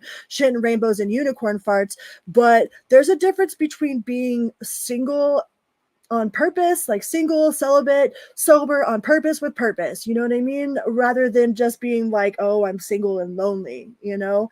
I think the universe is asking you to find the happiness inside of yourself first. So that way you're not looking for it outside of yourself. Like you're not going to have just anybody come into your bubble and be an acceptance of them, because your bubble is going to get so specific. It's like those memes that you see. It's like, well, you're not in competition with anybody else. You're in competition with my self-peace, my sanity, my sanctuary. It's like when you are at a level where not anybody can just come into your bubble, it brings in a whole different type of quality. It's like you want somebody to be of quality, not just of anybody coming in. You know, like sure, you could have connections, you could have shallow connections, but like, do you really want that? Like, nah, I don't know. I mean, to each their own, but it feels like the universe has put you in like kind of has you in this bubble of like healing solitude, okay, so that you can build your sanctuary, so that you can like truly find happiness inside of yourself. Because once you truly find the happiness inside yourself, that's when you have that emotional independence. That's when you won't just let anybody come into your bubble just because they said you're cute or that you're pretty, or you know what I mean? Like you'll know if something's off right away. Like you'll be turning down love interests because they don't add to the value, like they're not quality. All right. Like the universe has you on a very specific path right now, and it might be of solitude, but solitude doesn't necessarily mean sadness or loneliness. Like solitude is sanctuary. Like that's self-realization, sanctuary. So the universe is putting you on a path of healing. You're on a healing path right now, but you do have, you know, once you come out of that, where you're single on purpose, totally satisfied with, you know, have that happiness like radiating from within you, then you do have that wish come true. All right. That's one step away from the 10 of Cups, you know, and it says pause and surrender. Pause, surrender, letting go, new perspectives,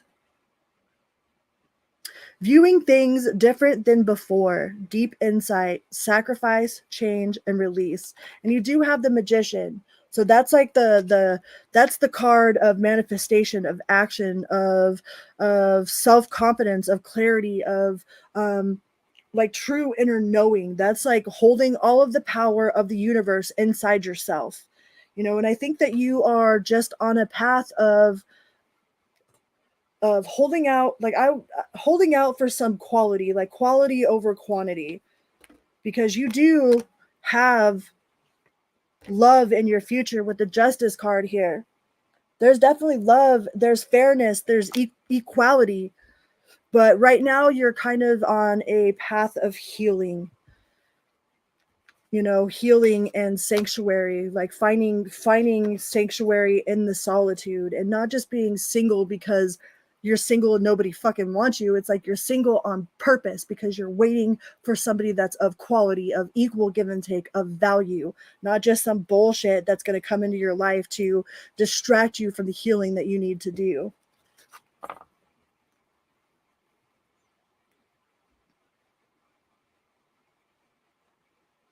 Yeah, but you do have the Queen of Cups, so you do most definitely have, you know, somebody of equality, of quality, that will be brought into your life. But right now you're kind of in a little bit of under construction.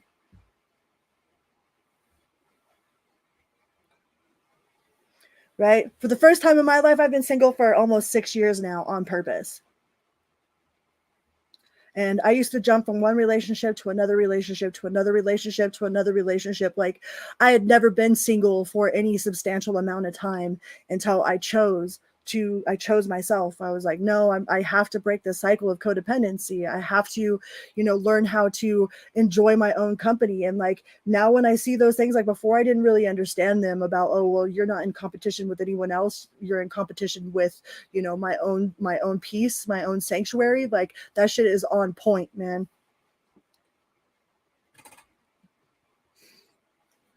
So there is somebody of quality out there. It's just a matter of not searching for it, you know?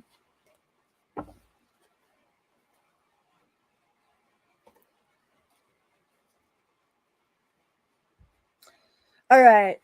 So I hope that helped.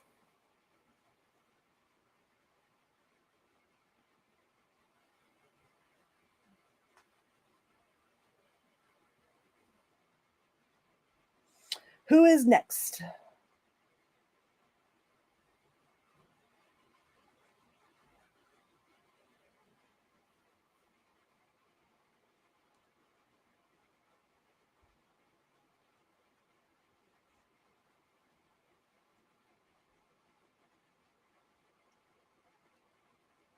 Thank you so much, Valhalla. I love that.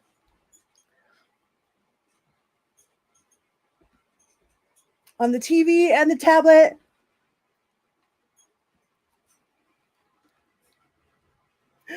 Uh,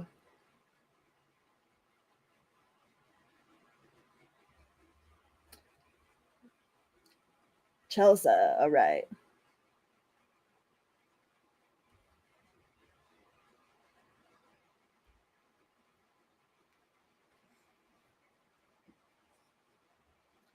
I'm brutally honest, man. Like I am brutally honest for sure. I've done some dumbass shit, but there's a richness that comes with owning everything that you've ever done, you know, and everything that you will ever do, you know, like there's a richness that comes with that nobody can ever, like nobody can tell me like, oh well, you did this and you did this. It's like, yeah, I did that, you know, like nobody can shame me for the things that I've done. Nobody can shame me any worse than I shamed myself. That's for dang sure.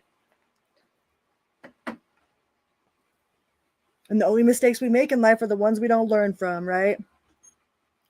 So it's definitely been a long, strange journey. Hmm. Chelsea, are you still here?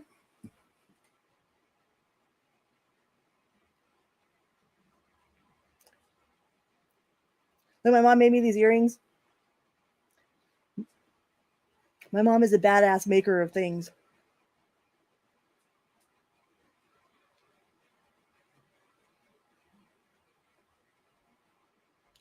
Chelsea.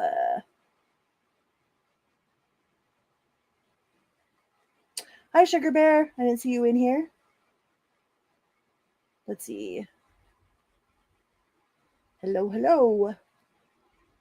Hey, hey.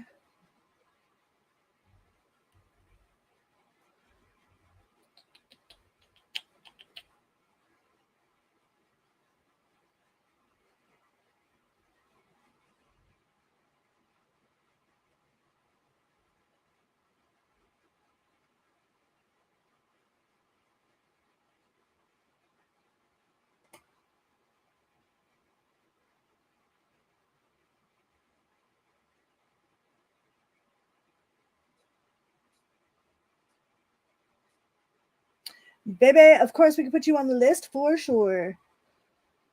Seeing if Chelsea's still here.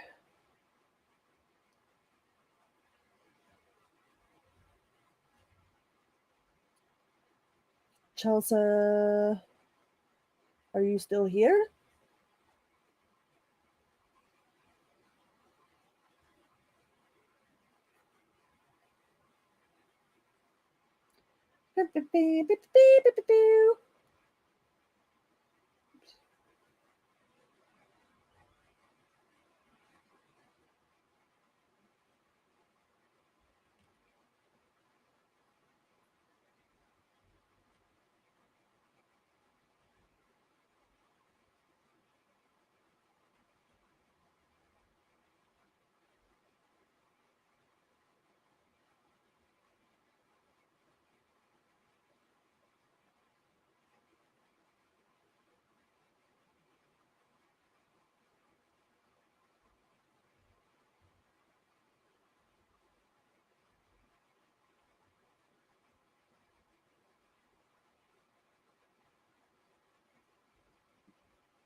I don't see a question for Chelsea.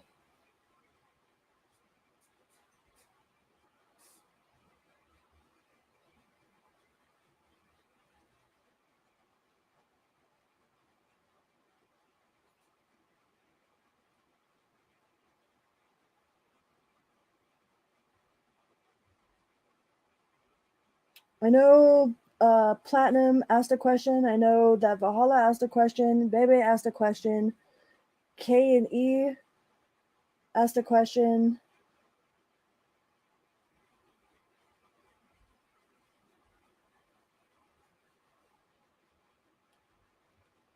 Miriam.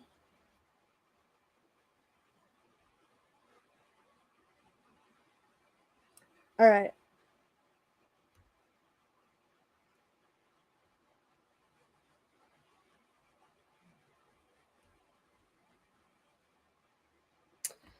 Bebe.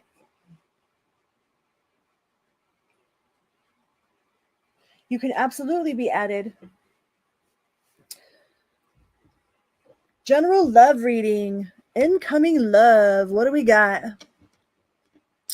What do we got for Bebe? Or BB? Is it BB or Bebe? General love reading.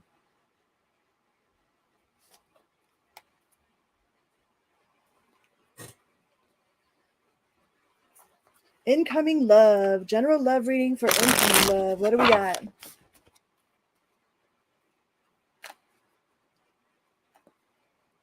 Hi, Asia.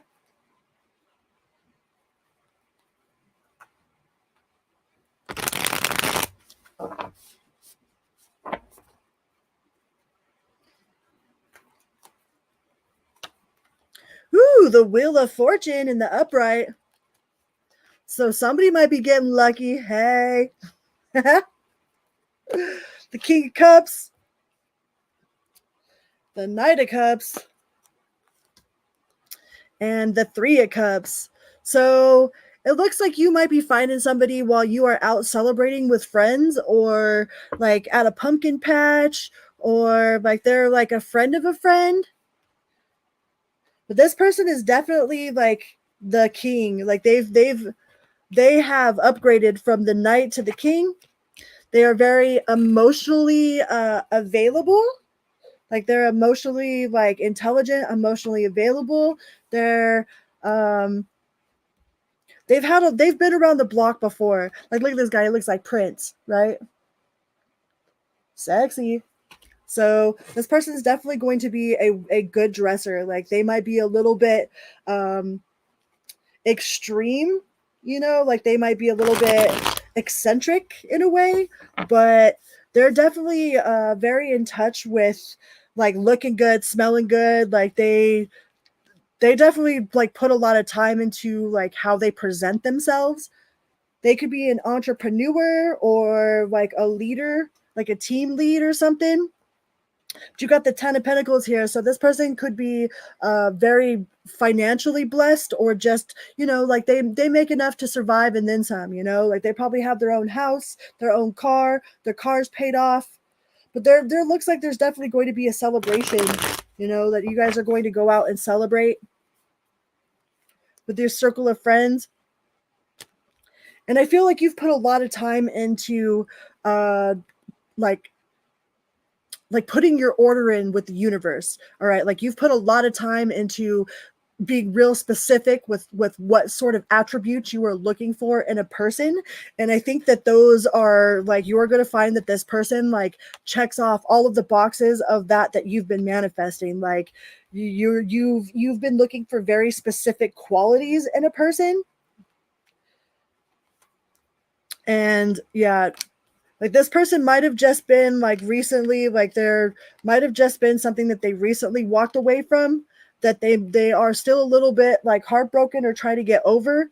You know, this person could have just recently gotten out of a relationship, or just had recently had some sort of catastrophic thing happen in their life, like the death of a loved one, or, you know, something major in their life that they are healing from. But they're about to be ready to mingle, you know. Like once you guys come into contact with each other, there won't be any indecisiveness. Like this person, like you're going to feel like you can let your guard down and trust them right away. All right, like this person's going to let their guard down. Like something about your presence is going to make them feel like they don't have to put their guard up, that they don't have to be in fight or flight mode all the time. Like they're going to feel really comfortable in your presence. You know, with the High Priestess, this person could be very intuitive, you know, be in touch with like the spiritual side of life, like, or they are very in tune with their spiritual practices. But like it's going to be very very passionate. This person is going to be very expressive. It could be a whirlwind, though. You have a whirlwind of emotions with this person. And the Justice card, so it could be a Libra, could be a Scorpio, could be a Gemini, or a Cancer. But this person is very in touch with their spirit guides. Like they probably do their own meditations. They have their own like rituals that they do, whatever religious practices that they are involved in. They're very dedicated to their religious practices. You got the Lovers. So once you guys see each other, there's going to be like instantaneous soul recognition, like soul attraction. It's going to be like that, like, where the hell do I know you from? Like that might even be their pickup line, like, don't I know you? You look familiar, you know? Like you're going to feel like you've known this person for your whole life, and they're going to feel like they've known you for their whole life. But they're very artistic. They might be really good with their hands.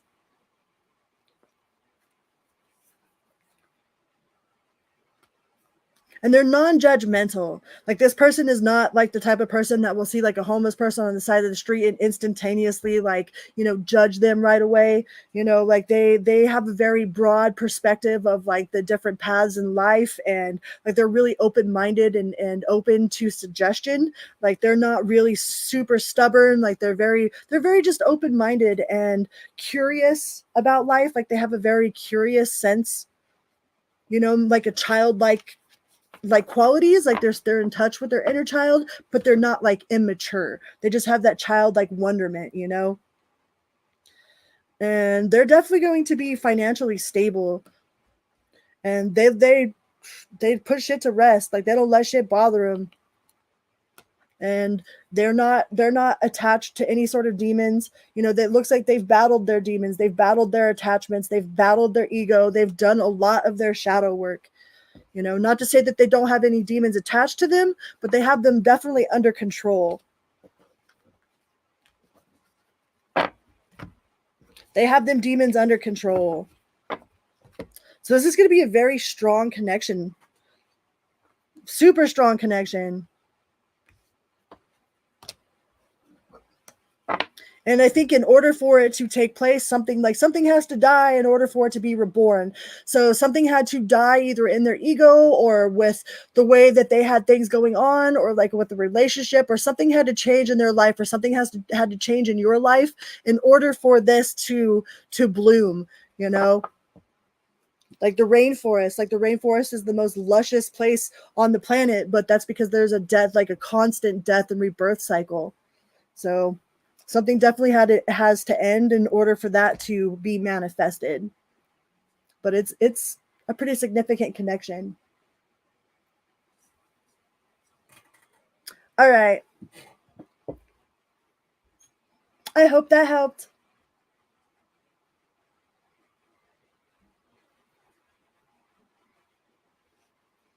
Who do we got next?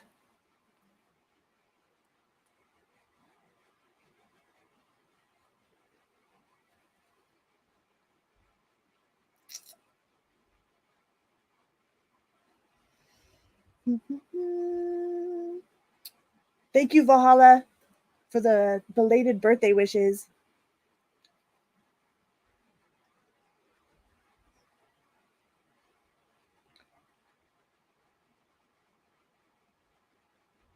Miriam? Okay.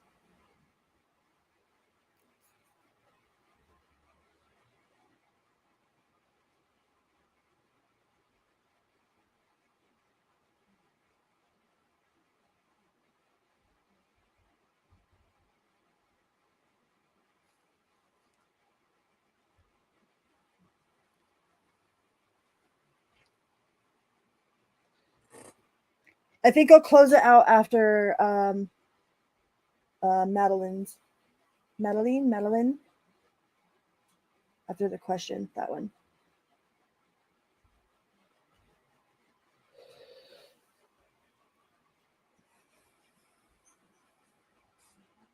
Will you guys be apart forever? I hope that helped, baby. BB, sorry. I'm sorry if I'm butchering your name. All right. Miriam, will you guys be apart forever? Oh, I feel sad. That feels sad.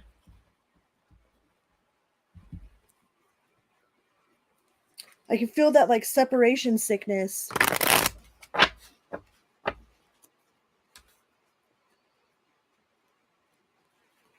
Will you guys be apart forever? Like intuitively, I don't think so. Like my insides like feel like that longing, but it feels like it comes from both of you. It feels like there's like a separation sickness there, like, but we'll see what the cards say.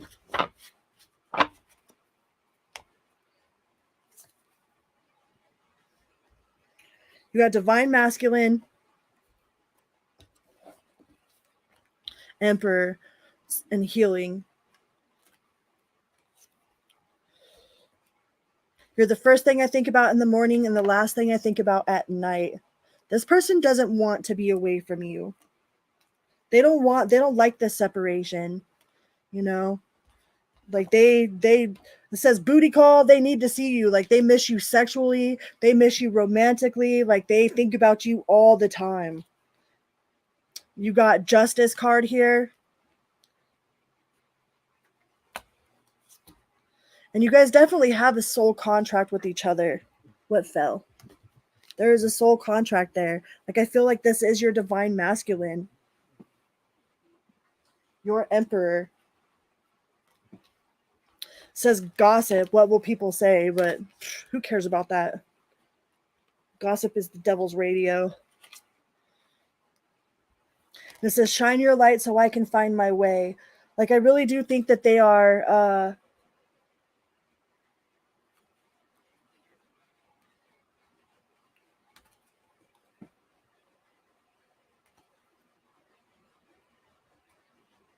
huh.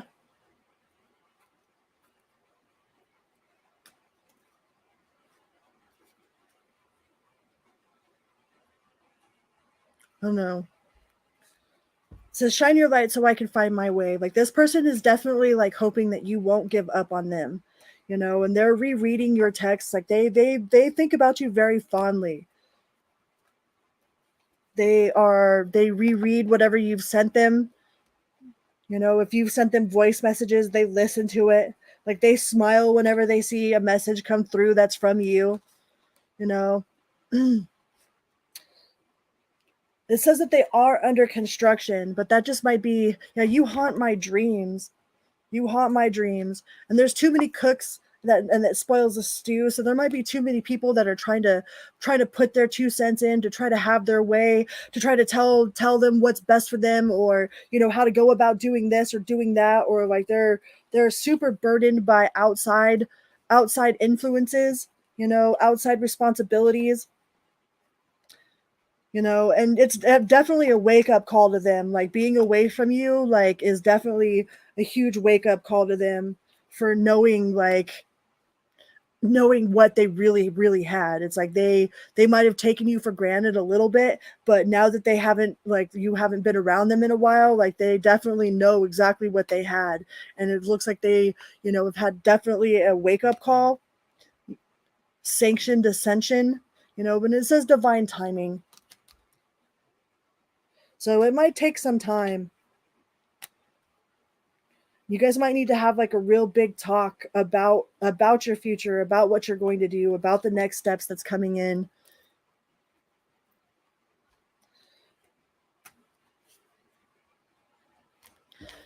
Let's see, let's get a different deck.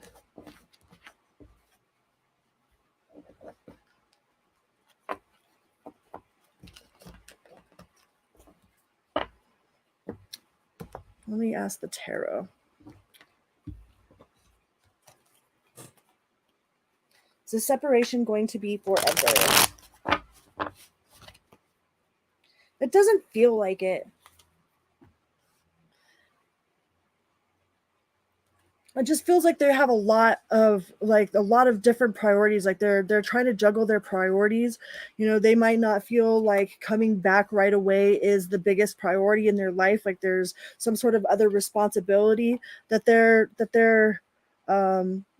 working with, but they do have a lot. Like there's nothing but happy memories, reminiscing, innocence, joy, nostalgia. Like they definitely want to come back. Like they're not happy with where they are in the moment. Like they're not happy with having this separation. They want to come back. They just don't know how. They don't know how.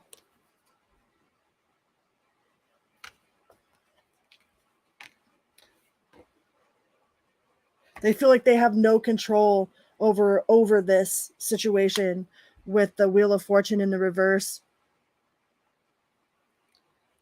Like they're really super depressed about it. Like they feel like it's completely out of their control. But you've got the Death in the reverse, so it's definitely not ended. All right. It might feel like it's the end of the line right now. There might feel like there's absolutely like no control over this decision. There might feel like there's no way out of whatever it is that they're doing right now, but it's not over between you guys. It's not forever. You guys will find a way. Yeah. And you have the 8 of Cups in reverse. This is definitely not over. So I would say that this is absolutely not forever. The separation is not forever. They're just waiting for an open door of opportunity. They're waiting. Like they feel like they have no control over this situation, but they are looking for opportunities of how to make this right, how to come back. This person definitely doesn't want to be away from you. Like they're really super burdened by whatever it is that they're having to take care of right now. Yeah. So no, it won't be forever. There's definitely a comeback around.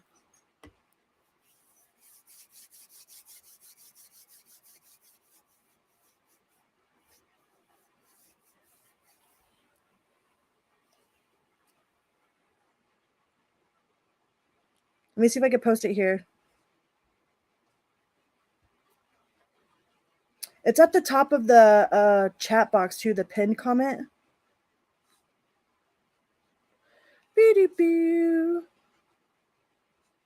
That one. Platinum. All right, you are up next. I think that's the right one.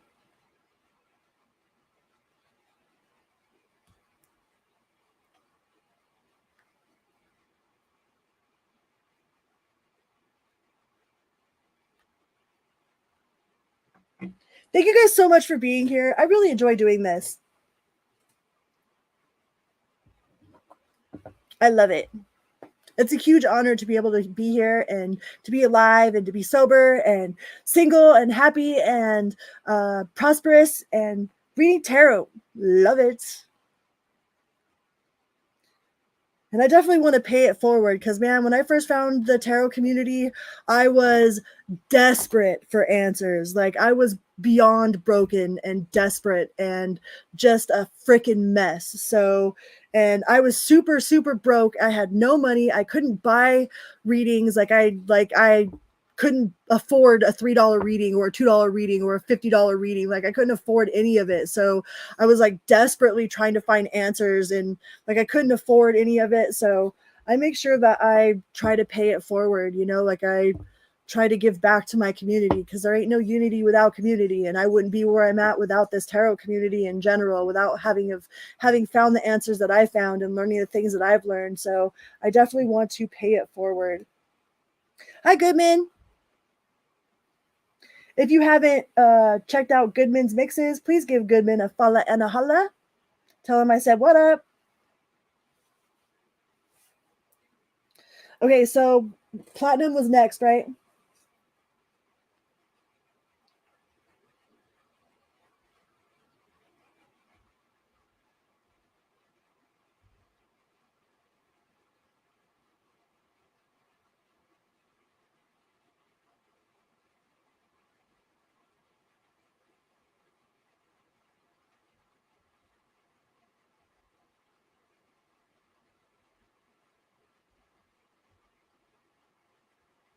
Platinum.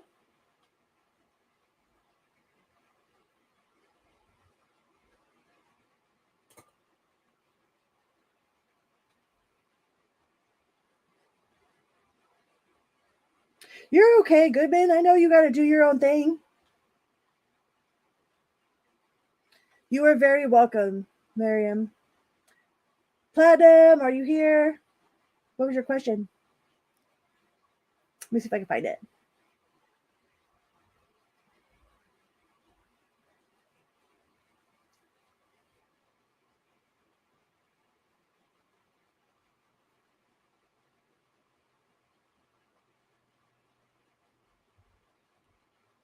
I remember seeing it.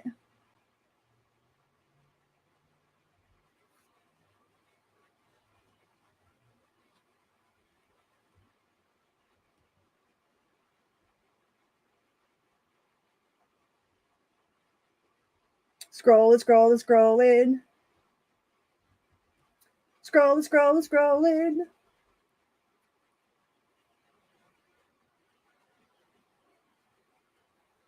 Oh, you just posted it? Okay. Oh, yeah.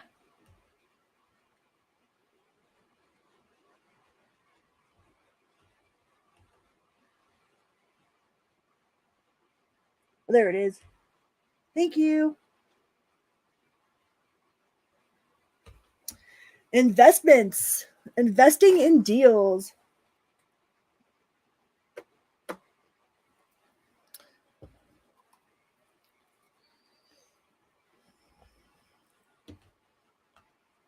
Will Platinum invest in any more deals in the near future? Vivid dreams, huh?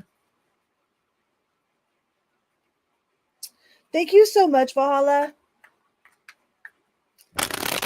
Investing. Gonna invest in any more deals? Profitable deals, right? Investments. Plan I'm gonna make any more investments in the near future. What do we got? Ooh. You got the Two of Pentacles.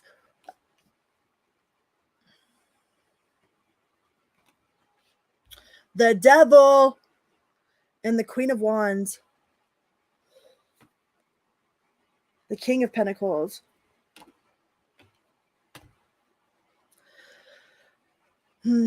So the King of Pentacles is all about wealth, business, leadership, security, discipline, abundance. But there's a part of you that might be a little bit addicted to something, okay? Be careful of it turning into an addiction. So make sure that you do those self checks, you know, like make sure that you're staying centered. But you definitely have, like, there's going to be a choice here because there's multiple priorities, you know, time management, adaptability, balancing decisions. So you're trying to keep this balance here. So be careful of not becoming addicted.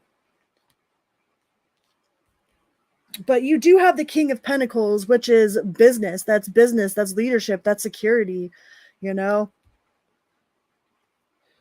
I just I wouldn't invest anything that you can't invest, right? Like if you honestly can't put something forward towards it, then don't be pulling out like whatever you have saved for something specific to invest in something else. Like don't make it a priority to do these investments. Like make sure that you are still like keeping that balance of like, okay, it's fun, you know, that it's still something that is pleasurable, whether it works or doesn't work. Like if you will lose your ass if it doesn't work, then don't do it. Yeah. If you're going to lose your ass or like you have some sort of asset or something that you might be putting on the line to make a business deal, then don't do it. If it's something that you can truly honestly like you're doing it just for fun and it's just something that like it doesn't matter if it works out or if it doesn't work out, like cool if it doesn't and cool if it does, then go ahead and do it. But if it's something that like you can't afford to invest, then don't, because it says that you might lose your ass with that. All right.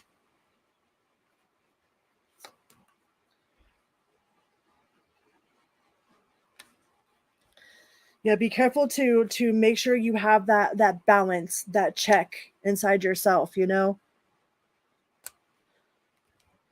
Because there is like a lot of nostalgia, like there's a lot of happy feeling, a lot of nostalgia, a lot of like memory attached to these type of investments. It's almost like gambling, right?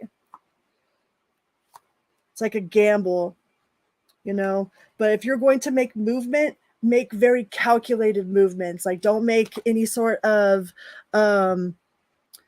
like unwise like just what do you call it,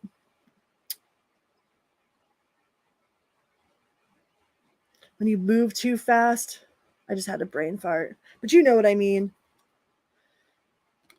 Yeah, because if you invest with the wrong people or if you go with the wrong like the wrong team or um like there might be somebody that will try to steal it from you, will try to take it from underneath you.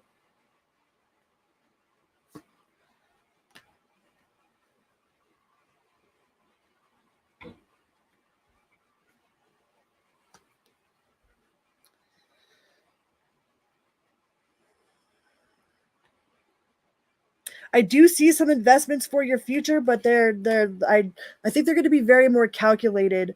Like it's not going to be just on a whim. It's not going to be like a spontaneous thing. And be careful of becoming addicted to this type of gambling, you know, because yeah, you got the disappointment. Like I don't want you to end up disappointed or end up with this tower of like biting off more than you can chew. Like definitely don't bite off any more than you can chew. Like don't put your ass on the line for it. All right, make sure that you're making like very calculated moves.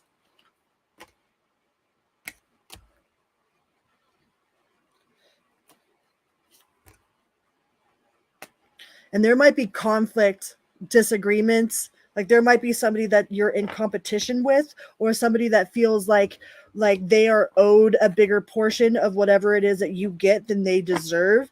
It's like they feel like they in some way or another should have the rights to whatever it is that you've got going on. Like I don't know if you have a business partner or somebody that you're working with, but this person is going to very much feel like they're entitled to more than what they should be. Like they're going to feel like there's some sort of entitlement issues there.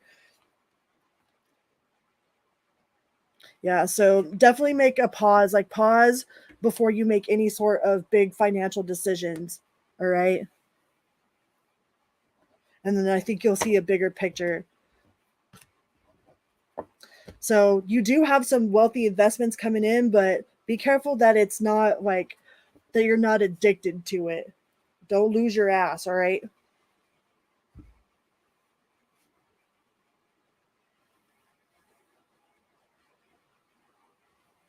I mean, investments are that, like, there ain't nothing wrong with making investments. Like, you do have the Nine of Pentacles, so that's self-worth. Fruits of labor, rewards, luxury, self-sufficiency, financial independence. Like, I just split the deck and pulled out a card. But make sure that you're not investing more than you can actually afford. All right. And don't become addicted to it. Make sure that it's still something that is, fun, that you could care. Like, if you win, cool. Or if it makes financial, like, if it's a financial, like, uplift, then cool. If it's not, then cool. Like, don't put yourself out on a limb for these investments.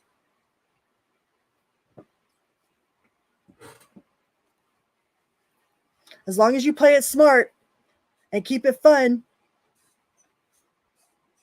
And you got the World card. Like, I just randomly cut the deck. Accomplishment, fulfillment, travel, celebration, arriving. So just play it wise, and don't bite off more than you could chew. All right. And don't be working with anybody don't work with nobody. Do it yourself.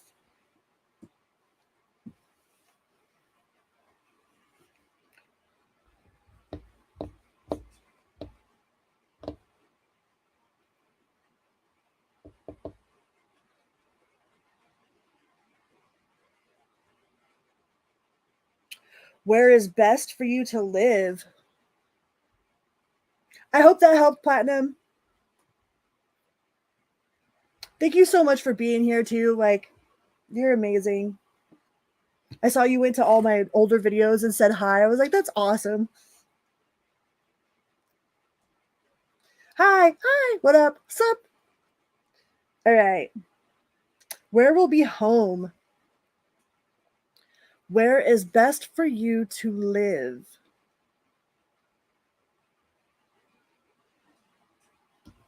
Trying to think of which deck I want to use for that.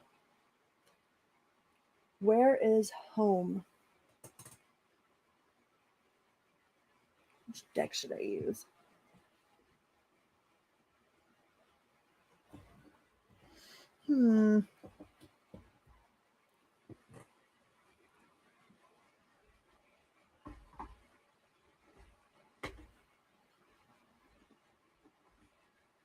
Choose this one.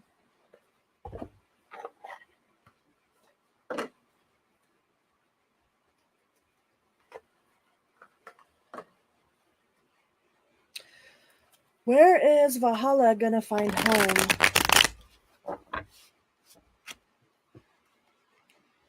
Where is Valhalla gonna find home?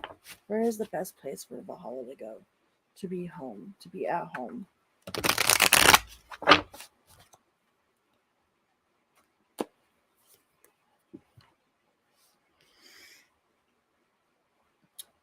First card out was the Three of Pentacles. The second card out is the Seven of Cups. So you definitely have several different options available, but you're trying to find out which one is the best option. Like, you see her, she's like, I could do this, or I could do that, or we could have this, or we could have that, or if we put this one into that one and we put this one into this one, but I feel like the one that has a steady structured plan, because, like, the three of Pentacles is all about planning for the future to making a blueprint, right? So the one that you can actually build a tangible blueprint for, rather that be building something completely new, or something that you have to work in order to achieve. It's like a program of, like, you get this and this, and then you end up with this as a reward, almost like Habitat for Humanity, where, like, they build the new house, but you actually have to be involved in the process of building it, and then they give it to you at a discounted price or something. But there's something that you're going to have to be involved in the planning of. That will be your safest bit there. You got it already? Huh. All right. Well, there you go. Then you got the 10 of Cups. There you go. Well, that was easy then.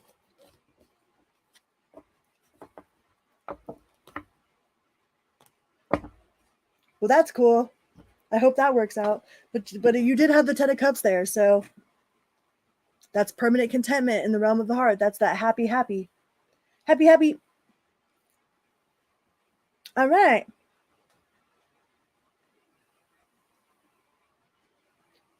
Yay! That's exciting. Because I remember your story about your situation, so that's super exciting.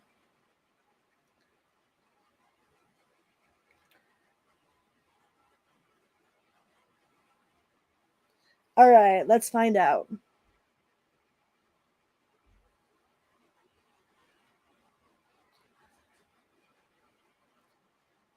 Asia.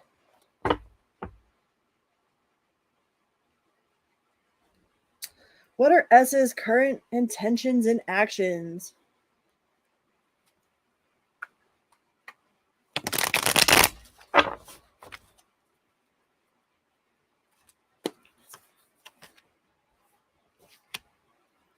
It's like blockages and blockages are being removed. Like that's like safe sailing. That's like moving forward with the quickness. Ah, what the fuck? And then you got the 7 of Swords.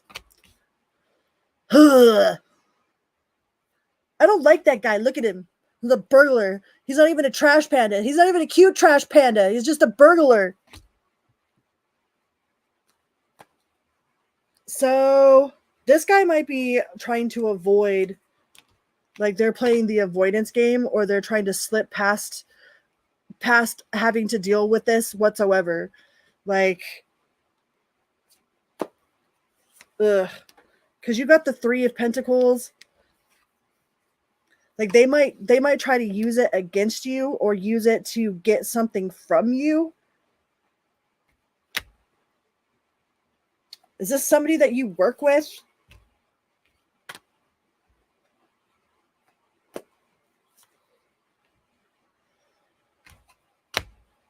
Yeah, this person is all up in their emotions, all up in their feelings. Like they are, like they got the 7 of Swords, which is like the thief. That's the liar. You know, liars are thieves that steal the truth. You know, this person definitely has their options open.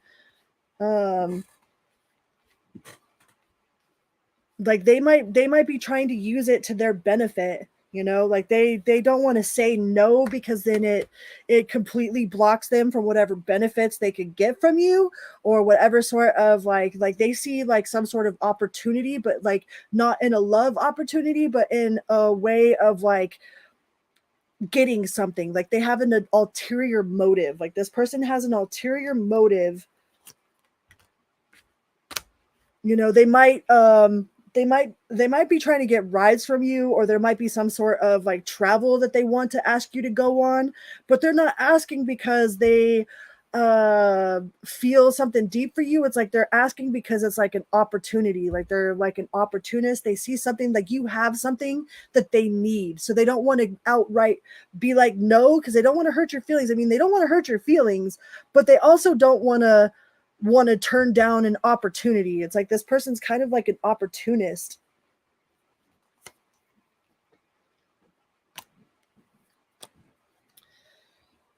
So I would be careful with that 7 of Swords being there. It's like, and they're super focused on something that they've got going on outside of, like, they don't see how wonderful this offering is. It's like they don't even notice that this offer is fucking divine and legit and like worth its weight in gold. Like they don't really see the true whole picture of like what has been offered to them, because they're focused on something else right now. Like they have their focus on something else. But this person kind of feels like an opportunist. I mean, they might have love for you. I'm not saying that they're like they like, I have no like in love cards. You know, there's all kinds of pentacles.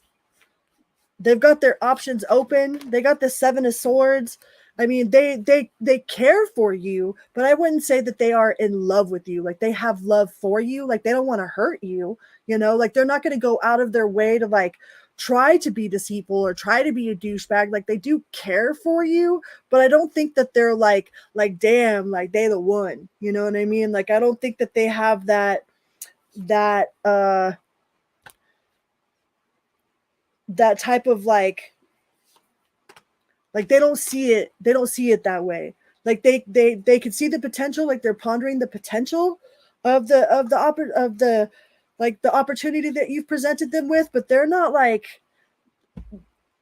all about it. All right. Like, they're like, if they ain't claiming you like a crackhead will claim a $5 bill on the ground and shit, like, then it's not a fuck yeah, it's a hell no. Okay.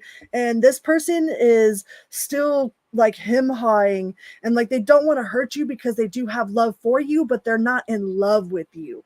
Like, they're not like, you know, putting everything off to the side, you know, so that they could be with you, kind of thing. It's like, sure, you might be an option, but there's also this option over here. But they're like pondering, well, okay, well, does this person have a car? And like, can I go traveling with this person? You know what I mean? Like, which one is like the better opportunity for me to come up in the world? Or, you know, like, they have like some sort of ulterior motive.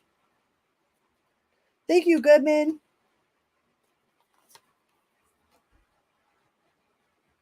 And you got the Judgment in reverse.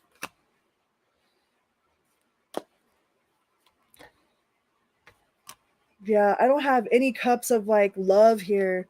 Oh, there's the 1 cup. Finally, we had to dig and dig for this 1 cup. Page of Cups there. I mean, it's not like they don't care about you at all. You know, they do care about you. They care for you. You know, they don't want anything bad. They don't want any bad blood. They don't want to hurt you, you know. But at the same time, they're not being completely honest, because if they're leading you on, acting like they have all these feelings for you, in the long run, they're just prolonging the inevitable, you know. So they're not being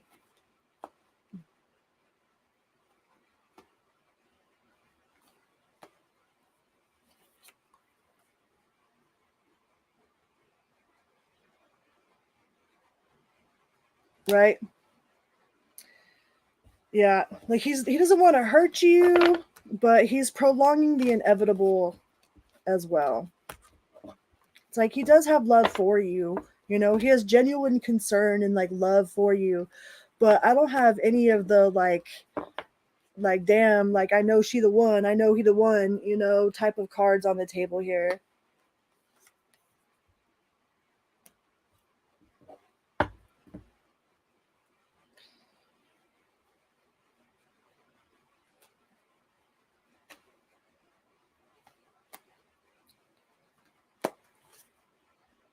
And the Fool card in the reverse.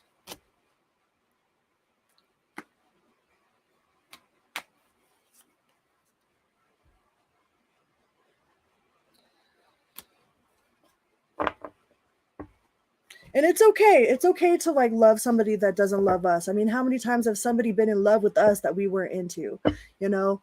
So, I mean, it's a harsh truth, but it's also like a really like, you know, like, we've all played both sides of that coin. Like, we've probably had people that confess their love, their undying love to us, that we had no freaking interest in whatsoever, you know. And then we've had people that we have confessed our complete undying love to, that have absolutely no interest in being with us in that way whatsoever, you know. So it's hard when we're on the one side of it, but we've played all sides of that, you know, that we always love the ones that ignore us and ignore the ones that want us.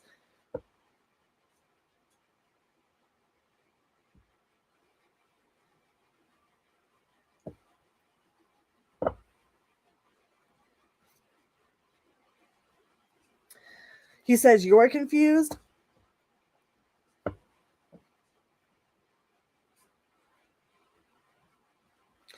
And I mean, time will tell. Sometimes, especially if you're dealing with a boy, like they get like you put any sort of emotions on the table, and like they run faster scared, right?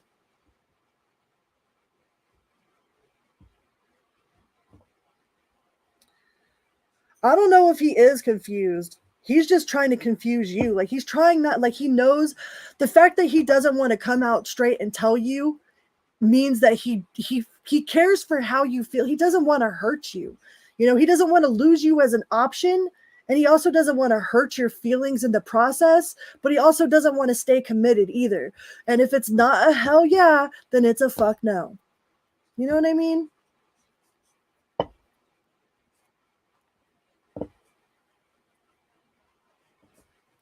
And there ain't nothing wrong with that.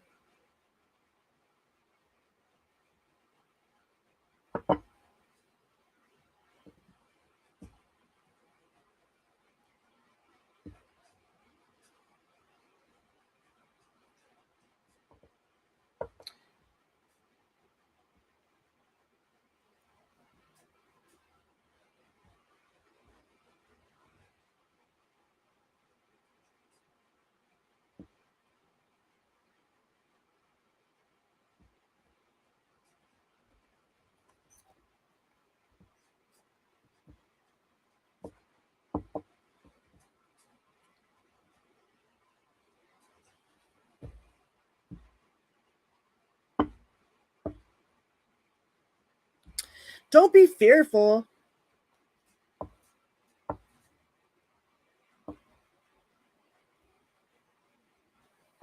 I wouldn't be fearful, you know? Nothing to really fear. Just be, straight up, be your true authentic self.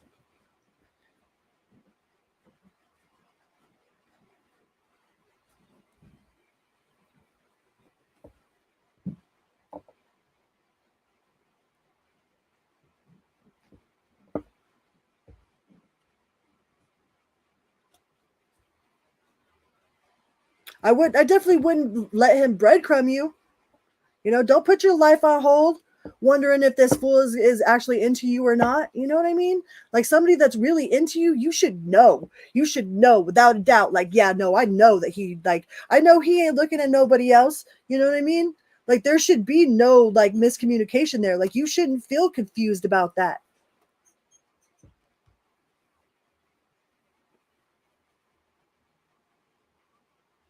I wouldn't put your life on hold.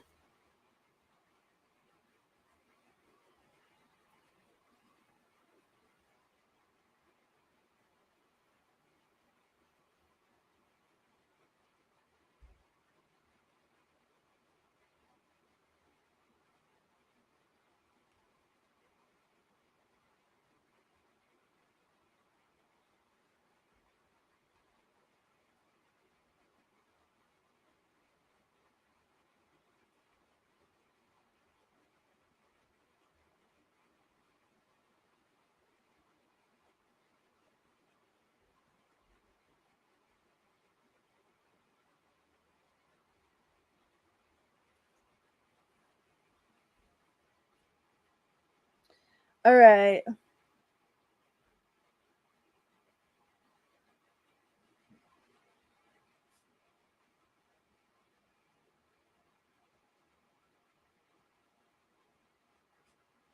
Hi, Nancy. Hi, Mimi. Welcome in.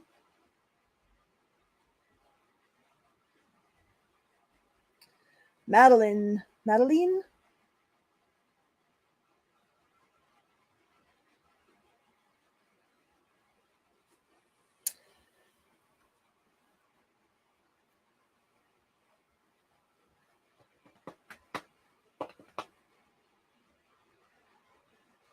All right.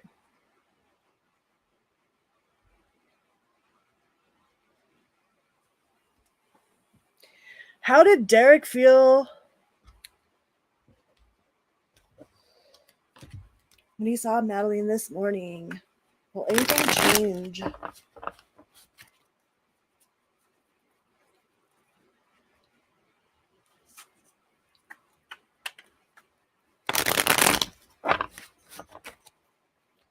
How does Derek feel after seeing Madeline this morning?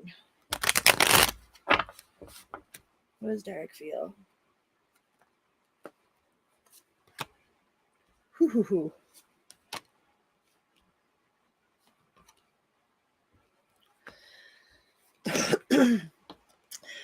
Are y'all like friends with benefits? You know, like, is this a sex-based connection? Because the first card out was the devil card. Is that it is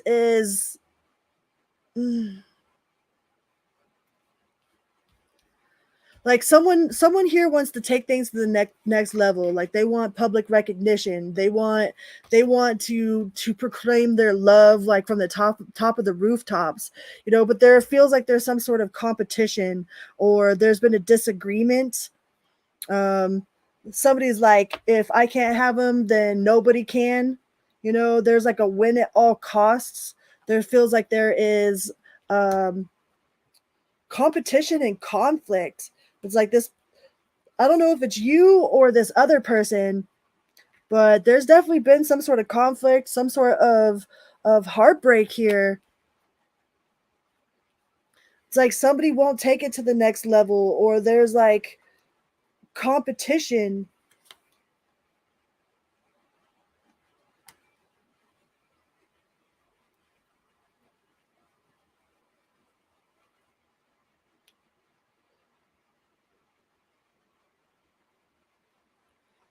Yeah, there's definitely some sort of there's competition. There's a competition, there's conflict. There's like, not, somebody wants something like some sort of next level, you know, like they want to be publicly recognized, or they want to make something public and recognized. But there's definitely heartbreak there, and somebody's holding on. There's regret. Somebody feels like a failure, you know. There's regret, there's disappointment, pessimism.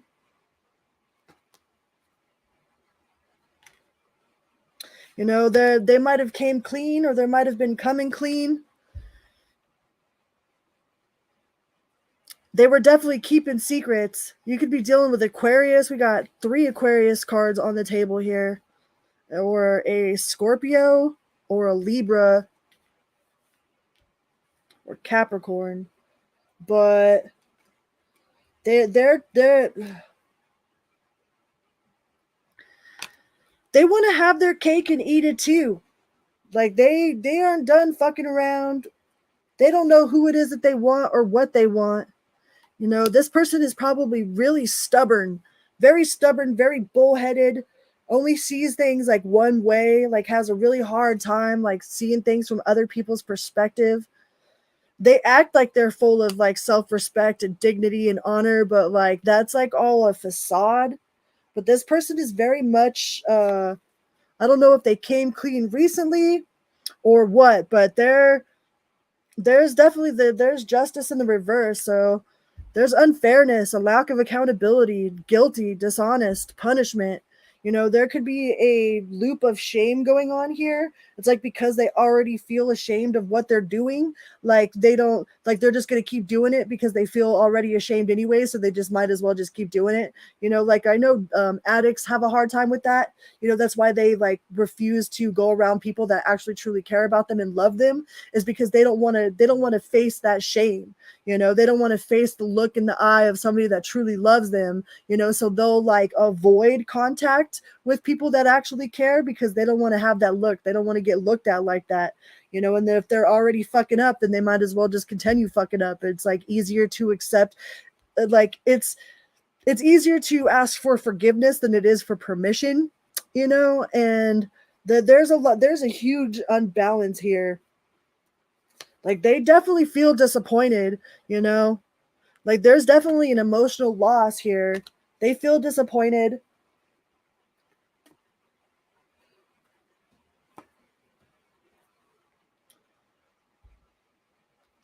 There's an emotional loss. Like I feel like this person's going through some sort of midlife crisis or some shit, you know? And like endings, like sometimes things need to end in order for something new to begin. if this person was cheating on you, like, can you honestly ever actually truly forgive them though? You know what I mean? Like, honestly, like, not, you don't have to answer that to anybody else, but to yourself. Are you going to be able to lay in bed next to them? Like, feeling like you could trust them, like you love them? You know what I mean? Like, I don't know how many times I laid in bed with somebody, lying to myself, lying to them, acting like I forgive them, like, oh, it's okay, baby, I love you, you know, I forgive you. I know you aren't like that. I know that it's just like this, but in the meantime, my head is like, this motherfucker, like, da da da da da da da da da da. Like, I know he's up to bullshit. I know I don't trust him, but just to save face or to keep the peace, or just because I wanted to have that like emotional connection with somebody, I laid there in bed with them, knowing damn well I didn't believe them, acting like I did, you know? Like, are you truly, honestly going to be able to forgive this person? Because if you forgive them, you have to never bring it up again type of forgiveness. Like, that kind of clean slate does, like, that's the kind of shit that, like,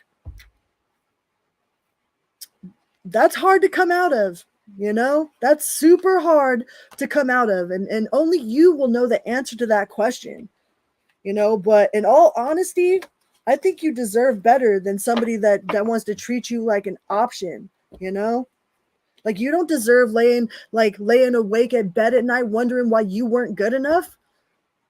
You don't deserve that. You know? This person, like, he made his bed. That sucks. But are you honestly going to be able to forgive him if he does decide to come back? Never bring it up again. Never have it in your mind. Never be questioning if he's off doing something dirty. Do you really want to live that way? You know? That only you can answer that question.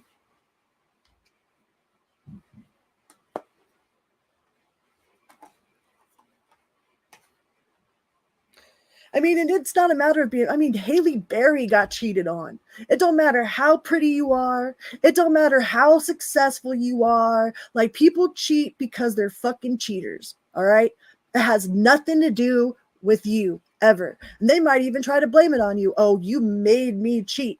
You didn't do this or this or this. Like, you didn't go down on me. So I went to go find someone that would. You know what I mean? You made me do this. You didn't give me the attention that I deserve, so I found it elsewhere. They're just trying to put their blame onto you, and it is not your fault that they're a fucking cheater, okay? Period.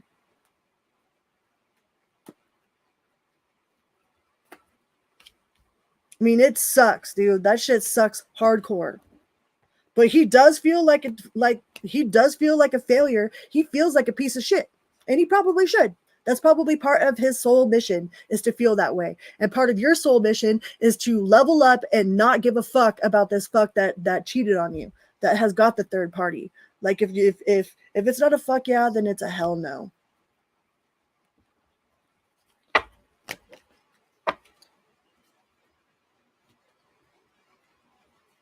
It don't matter. Like, a cheater is a cheater. You know, it ain't nobody's fault but their own. And they have to lay in that bed. They made that bed. They can lay in it until they learn what it feels like. Like, I cheated on somebody one time and it fucked me up, dude. I never, ever, ever, ever, ever, ever want to feel that way ever again. Ever.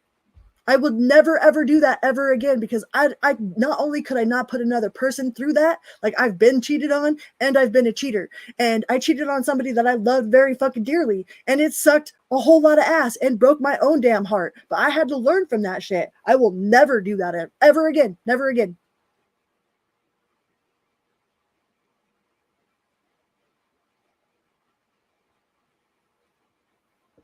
So this might have been a lesson that he needs to learn himself.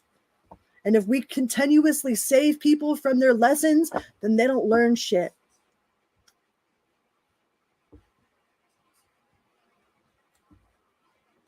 Sometimes we have to feel like a piece of shit, so we know what it feels like to be a piece of shit, so we stop being a piece of shit, you know? But if we continuously let people slide on being a piece of shit, then they never fucking learn. Like, if I would have just continued, like, if people would have just let me slide, like, doing all the dumb shit that I did, I would have never learned. I had to learn, you know? I had to learn the hard way. And sometimes that is very much like tough love, you know? And it's not because you don't love them or because you don't want them around. It's because you love yourself more than that. You know that you deserve more than that. And it sucks. Like self-love encompasses so much more than just a cute little label that says boss bitch, you know? Like being a boss bitch like encompasses a shit ton of accountability, a shit ton of like doing what you know you need to do even if it fucking sucks. You know, saying no to people that you love because you love yourself more than whatever boundary it is that they're trying to cross.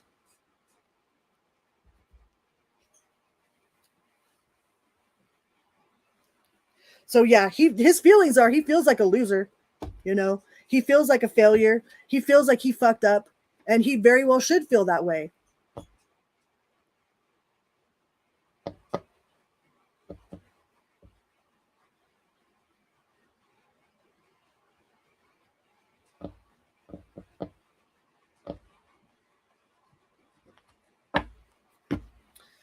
So I don't know if that helped or not.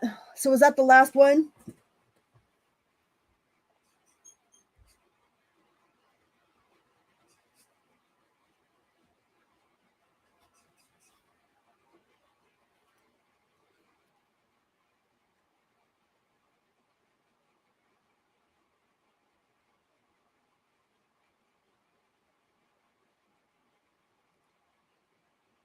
Thank you so much for the donation. It doesn't show, it says Tammy, so I'm not sure if is that you, Valhalla?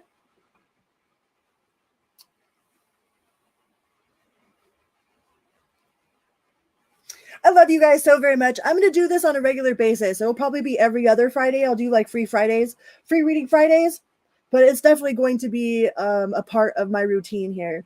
And I know that I've been kind of off and on with like uploading or going live. Like I've had a whole lot going on in my life, like helping my mom and trying to, just life stuff. So eventually it will level out and I will be very much more consistent, So I'm sorry for the disappearing acts that I play sometimes, but life. Yay! Thank you so much.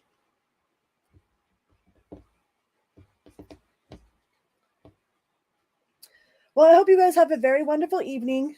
And I love you guys so very much. And thank you for being here. Please remember to hit that little like button on your way in or on your way out. And until next time, be good to each other and to yourself, always and always.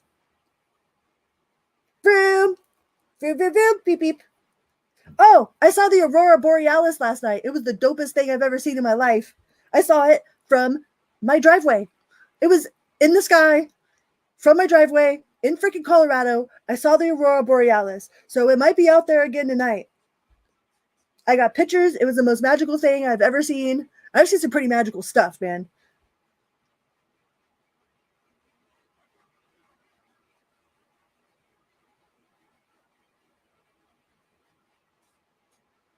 Wasn't it? It's so freaking cool. Like, some stranger came and walked by, and he was all like walking through the neighborhood, and I was like, the Aurora Borealis. And he's like, what? I'm like, the Aurora Borealis. He's like, what? I was like, come here. He's like, can I have a hug? I was like, hell yeah, you can have a hug. And he's like, can I have another one of those? He's like, that was really good. It's like, of course you can have another hug. He was kind of drunk.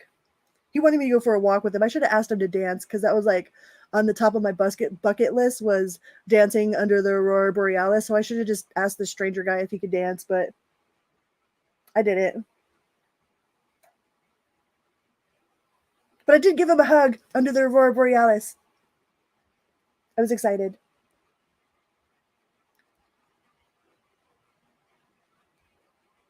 Cool. You're a photographer? It was so cool. Like it was super vivid at one point, like super vivid. Right?